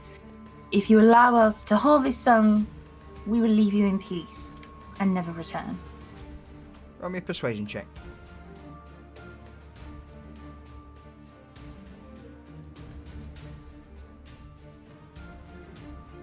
Fuck. It doesn't seem to respond. It's for the moment as the mouth closes. You just notice this silence from the trunk. The slight emanations of sort of natural magics, wild magic, washing over it from the botanist to keep it placated. But apart from that, you're not sure whether it's. Okay, well, we'll call that her action, I guess, to talk to it. And then I'm just gonna move 15 more feet over this Okay. way, because I saw that spray. Mm-hmm. But she doesn't want to hurt it, not yet. Okay. 'Cause she wants to give word a chance, because she has a strong suspicion this thing can fuck. So, yeah. Cypher. So over she- to you. she- Oh, sorry, go on. She's gonna yell out, let's try to persuade it to give us what we need. Don't hurt it until we've exhausted that. Oh. Cypher, over to you.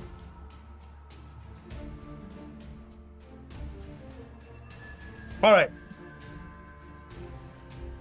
Cypher is going to move and dash and try and jump on top of the stump and grab a Okay. handful of mushrooms. Roll me an athletics check.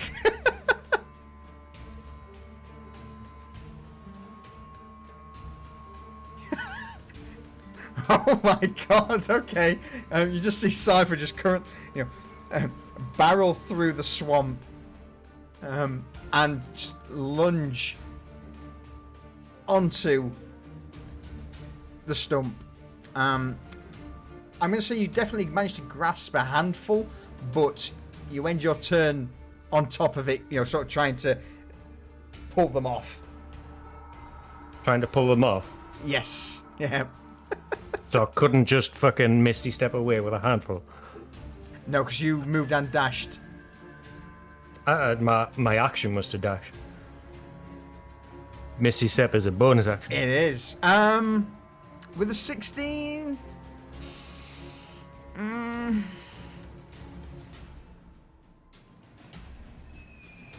Roll me If sleight not, of hand. then I'll No. start. I'll give you a chance. Roll me sleight of hand.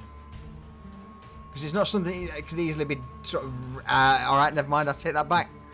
Okay. Yeah, I will let you go for it. You managed to grab a handful as you jump on top of it. stood And there just- with a handful of mushies. It's like, I got them. Right, let's get out of here then. I mean, absolutely. Is that you done, Cypher? Yeah, it's to be tapped out. All right. Garrett, over to you. I'm just gonna attack these fucking creatures coming towards us. Okay.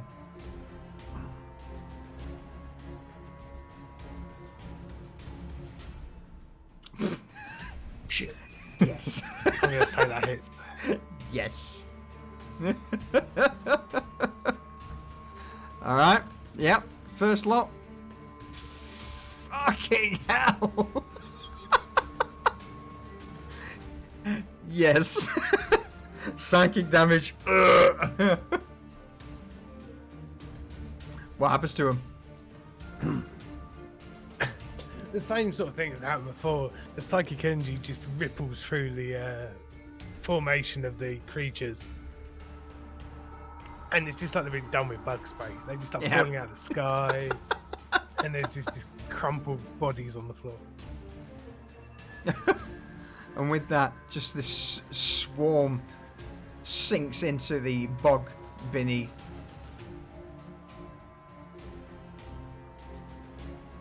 The Grocery misses its turn because of the suggestion from the botanist. Jed, over to you. Well, Jed, seeing Cypher fucking bounce on in there and grab him a handful, sees that this thing's not really reacting. So, he's going to do the same. All right, go for it. So I'm going to move forward 10 feet, and I'm going to start grabbing at shrooms and stuffing them in my pack. All right, roll me a... since you're not exactly trying to be quick about it, let's go for an athletics. Just to snag, literally just tear them off this thing. Yeah. All right, cool. It's easily done. So, after he's got himself, some handfuls of mushrooms, he's going to run the fuck away. All right. So that was 10 before. Yeah. 30 now. And Okay. I'm good. Fucked myself with my own NPC. Vanya, over to you. Like, wow, this is way easier than I thought it was going to be. Shit. I mean, I was gonna do the comprehend languages and then the next round do a suggestion, but if we're just running in there and pulling things. Yeah, there it is. But if I do 30 and then that's gonna take my action. It's not gonna be my bonus action.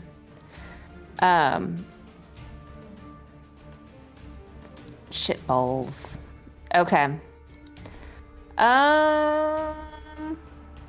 So all we need, get the fuck out.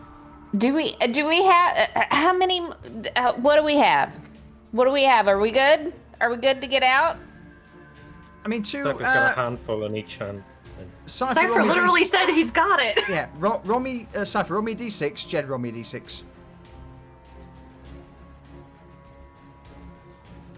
Let's say we need... Oh. Oh my god. Lucius, we suck again. Yeah. We're doing so well.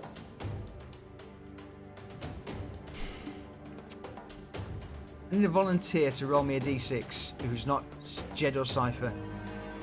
I'll do it. Alright, this is how many you need to get... If you roll 6, I swear to God. Yeah. Don't fuck this up, Kelly. Okay, so maybe. All right, D6. A d6, this is how many you need for the paralyzation potion or elixir that the botanist is going to make you. Here we go. See if we go for the hat trick, the triple fuck. That's not bad! That's not bad. Alright, so as this goes off, you just hear, the botanist cries out, you want to, a little more, and that should be enough before it. I'm starting to lose control on this I'll get thing. it. The rest of you run. I'll get it. Okay. Well, you know what? I'm gonna distract it for you. Go, Vanya. She's gonna place a squirrel right here, like an illusion of a squirrel Okay. to distract it. And So it's before gonna you do make all that, I'm just gonna get you to roll me an insight check. Okay. Something pretty important was mentioned by Garrett earlier, and that Nope. 8. It has something called tremor sense. Okay, well, the squirrel's gonna run around. It's an illusion. I It's know, not but actually it's gonna there. make a sound like, damn it, it's not gonna work. Wait, There it is. hold on. Oh, the brainwaves are going. I can hear them. I can hear it. Go on. Go on. So, I feel like we could use this to make a trimmer with the prestidigitation close Okay. to it. Would you agree? What are you doing? She's gonna take a small little part of the earth and just kind of, she's gonna use like a fucking, I guess Augusta went to just kind of pound down onto the ground. Oh, like footprints or Yeah, sure, footprints or roll me a performance check. Let's say let's make it relatively. Let's say 10 or more. Oh fuck! oh god, thank God. All right. Describe what happens then. Is this what exactly are you doing? It's just, you're gonna hear like shuffling and footsteps, and as that happens, the thing is going to You just see a burst of roots like just curl out from underneath this rotisserie, this tree stump, arc over it, and just puncture into the ground. and she's gonna yell out to Reza, distraction done. With that, I will say it also skips this turn as well.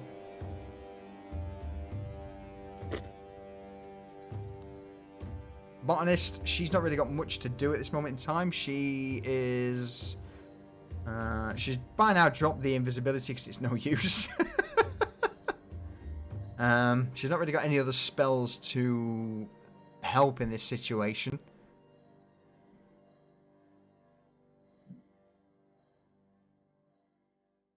So, Reza, over to you. So, Reza is gonna come up. So the twig area was like here-ish, where it just grabbed something. Is that what we were saying? I would say like over there, just behind it. Oh, okay. So like just the other side of it. Reza's gonna walk Yes. up to like 10 feet and try and grab a few more. All right. Go for a acrobatics or athletics check.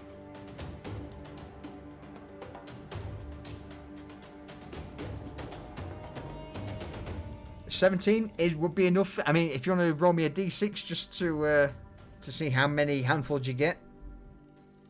You need 3 for a single elixir.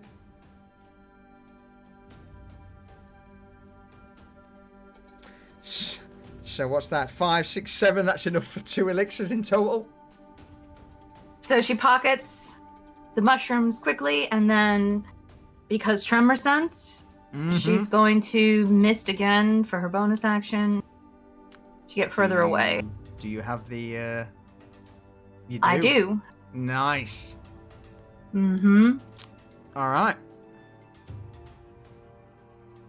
So as all these tendrils and roots are just slamming and piercing into the ground, just trying to smush whatever was there from Vanya's illusion.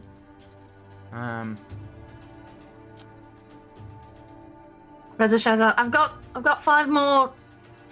Let's get out. I'm still going to go to the end of the turn. Cypher, over to you. Cypher's a shy bag, so he's out. He's like, nope. I'll move 30 feet and I'll take the dodge action. All right, okay.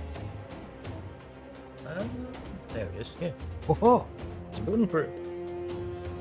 Dodge, so you got any attack roll against you is at disadvantage. All right. That you done? That is me doing. Garrett.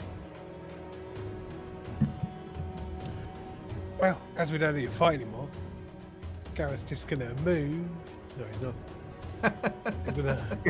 He's gonna move all the way up here, next to the big tree.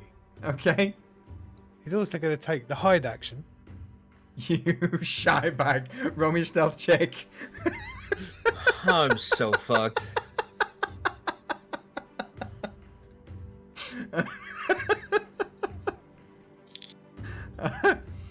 25. That's yeah. You managed to step into a shadow and in fact what's it look like? This Looks like he's gigantic leaving tree Jed to die. in the middle of the swamp. He just ducks into the shadow and places one hand on the tree's bark and just seems to disappear from view.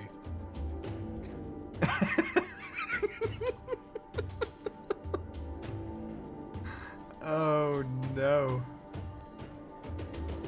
Any further actions, Garrett? No, I'm pretty good back here. All right. And yeah, the Grotisserie in the meantime is going to now incredibly pissed that it's been tricked and had its spores stolen. It's going to attempt to. Let me just see if it recovers its on a 4, 5, or 6. It recovers its vomit. Oh, it doesn't. You just hear this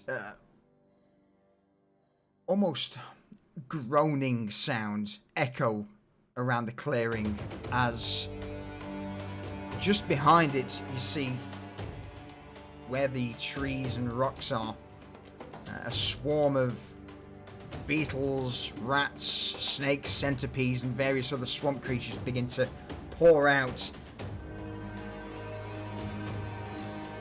over the side.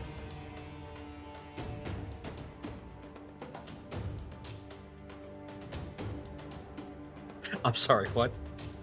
Yep.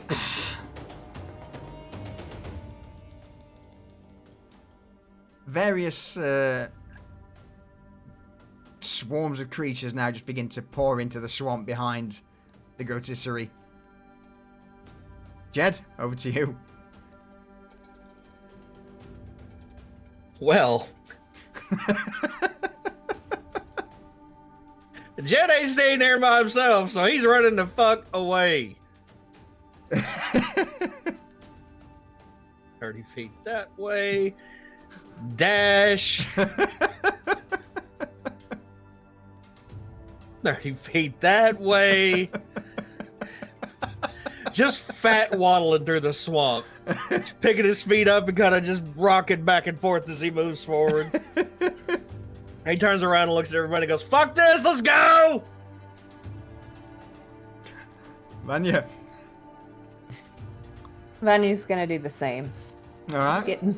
She's following his lead. Then she's gonna use a dash. Just stop. Keep going. The Grotisserie will do the same again. This constant wood-like howl just begins to echo around the swamp as even more creatures begin to emerge behind it.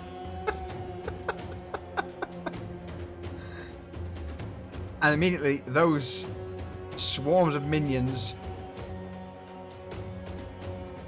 begin to scuttle their way towards you all. As this is going on, the botanist will do the same. she immediately spins in place and sets off at a sprint.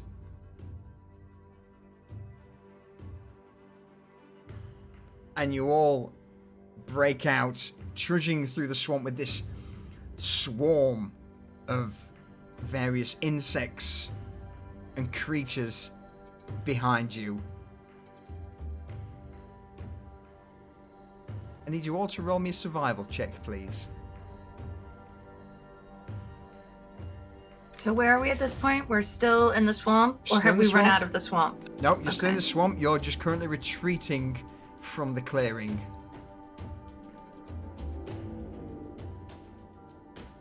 Holy shit! You all managed to make it through. All right. Describe to me how you all make it back to the main road. Covered in mud. And Pretty pleased with himself though. He's got his Vomit. mushy. Vomit. yeah. Oh, yeah, you got spewed on. Yeah. May want to clean that off. It was acid, wasn't it? Well, Lucius, I was actually going to ask somebody to do it, but then we're running for our goddamn lives. Oh, okay. If you want to roll in the swamp water, you feel free to. I'm good. So I would say that Reza is kind of herding everyone from behind, guiding them back to the road as they go.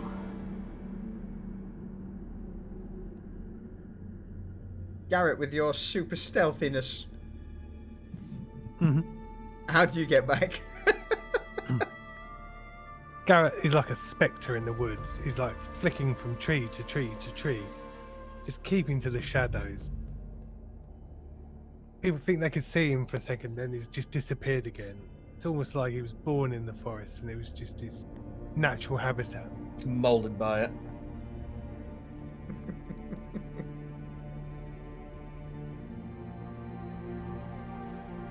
Eventually, you all make your way to the main road. And the botanist, as she's running, doesn't appear to be running with two legs. It's almost like the roots of trees just burst out of her and she's running on 6, 7, 8 roots, almost like a spider. And it's not until she gets back it's not until she gets back to the main road that these spider-like branches just reform into two legs. She glances over the group. Well, that was easier than I anticipated. Well done. Well done. Yes, would you like the spores now? No, when we return to the society, yes. Are you okay? Roll me an insight check. Inside. Yes, you do sound a little bit winded. Everything all right? She reaches a hand towards Cypher. Do you let her touch you? Yes. Do.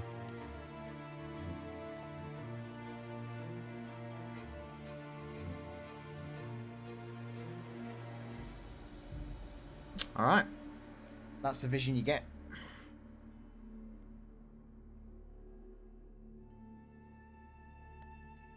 Does he just see it, or does he feel it? He feels it. He slaps her hand away as if struck by lightning, and runs into Jed's belly and just starts sobbing. Jed confusedly reaches down and pats him on the head. What's wrong, Cypher? It hurts. Leave this place. There is much corruption here, and it would do us well not to, do me well not to tarry here for too long. By all means, let's keep moving then.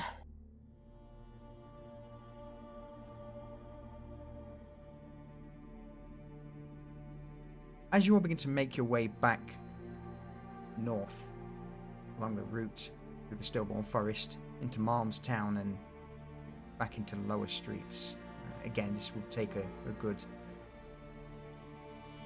2.5, 3 hours.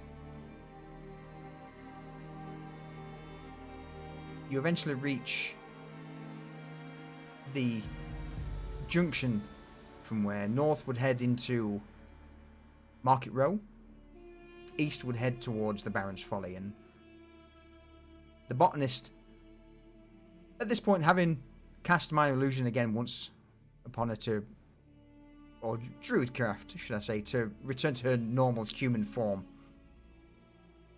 she speaks to you all and states, I will return with this offering and produce what you require. Come to me in the 12, 13, 14 hours time, and I will have this paralyzation elixir ready for your collection.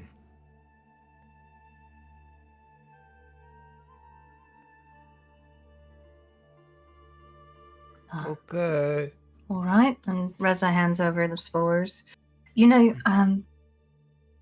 if possible, maybe try to cultivate those so we don't have to do that again. It is sadly impossible for me to cultivate. These grow only on corrupted and tainted areas. Oh, It would pain me to do so. well, but that's fair. That's fair. Should you require more in future, then with this creature not being dead. Yes. There is definitely the option for you to return and claim them yourself. You now know what it looks like, the location of this creature, and of course the pattern behavior that it has, yes? Very true. And thanks to you, we know how to subdue it for a time so that we can collect what we need. Yes, well, I require rest for now, and before I do so, I will begin the distilling of the spores for this concoction. Yes, I wish you all a, what is the term, a pleasant night, yes. Until the morrow.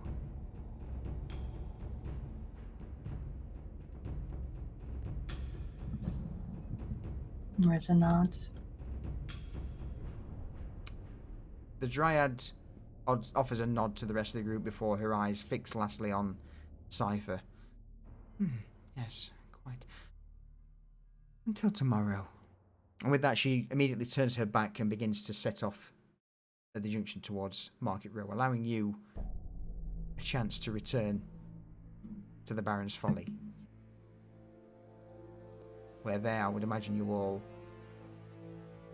grab a bite to eat, drink yourself into a stupor perhaps, and fall asleep. Well, what does Asmund have to say about Vanya being back? Asmund's not there. Oh. Asmund's missing from the Folly.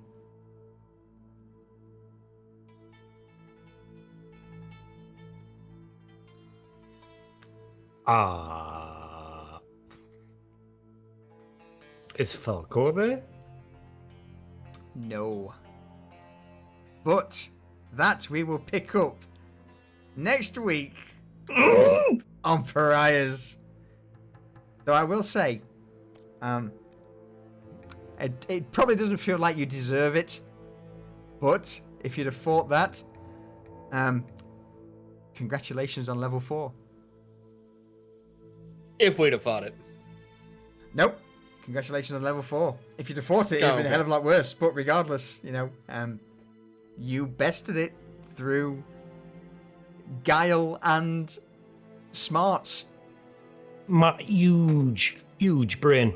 Yeah, I get to switch up some of my spells. Is there any chance for a short rest as well? There is indeed a chance for a short rest. Nice. So you get a short rest and end of session 9. Congrats on level 4.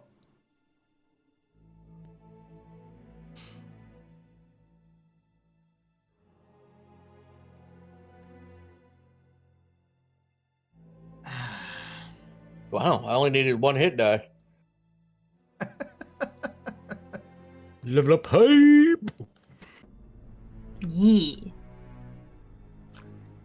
For what's to come, you may need it. Yay. Hype is now gone. Fuck your hype. But no, honestly, I mean, you guys, it's well deserved at this point. You have overcome a fair amount of issues, and yeah, if you'd just gone straight into that fight as a just butchering, this is the least I could do to reward you all. So that would have been rough. All right. Yeah, I had a feeling about that when one tentacle did 20% of my health.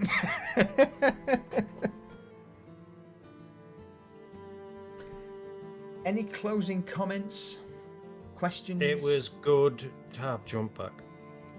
Yeah. Yes, indeed. Aw. Yeah. I'll get back into the rhythm. I mean, it felt like a normal session from you, to be honest. Wow. Love you. Anybody need a life coach? No. No. No. No.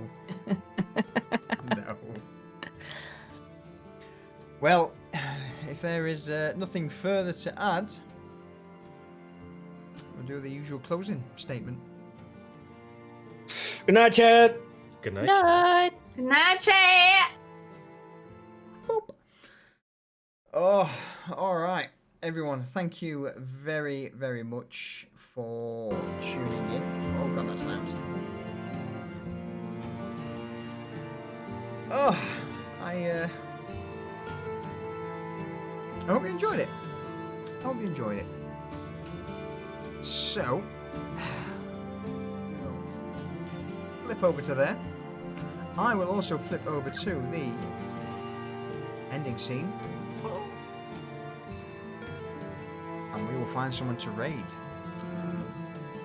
So just very quickly, Jump, thank you for your 30-month tier 2 resub.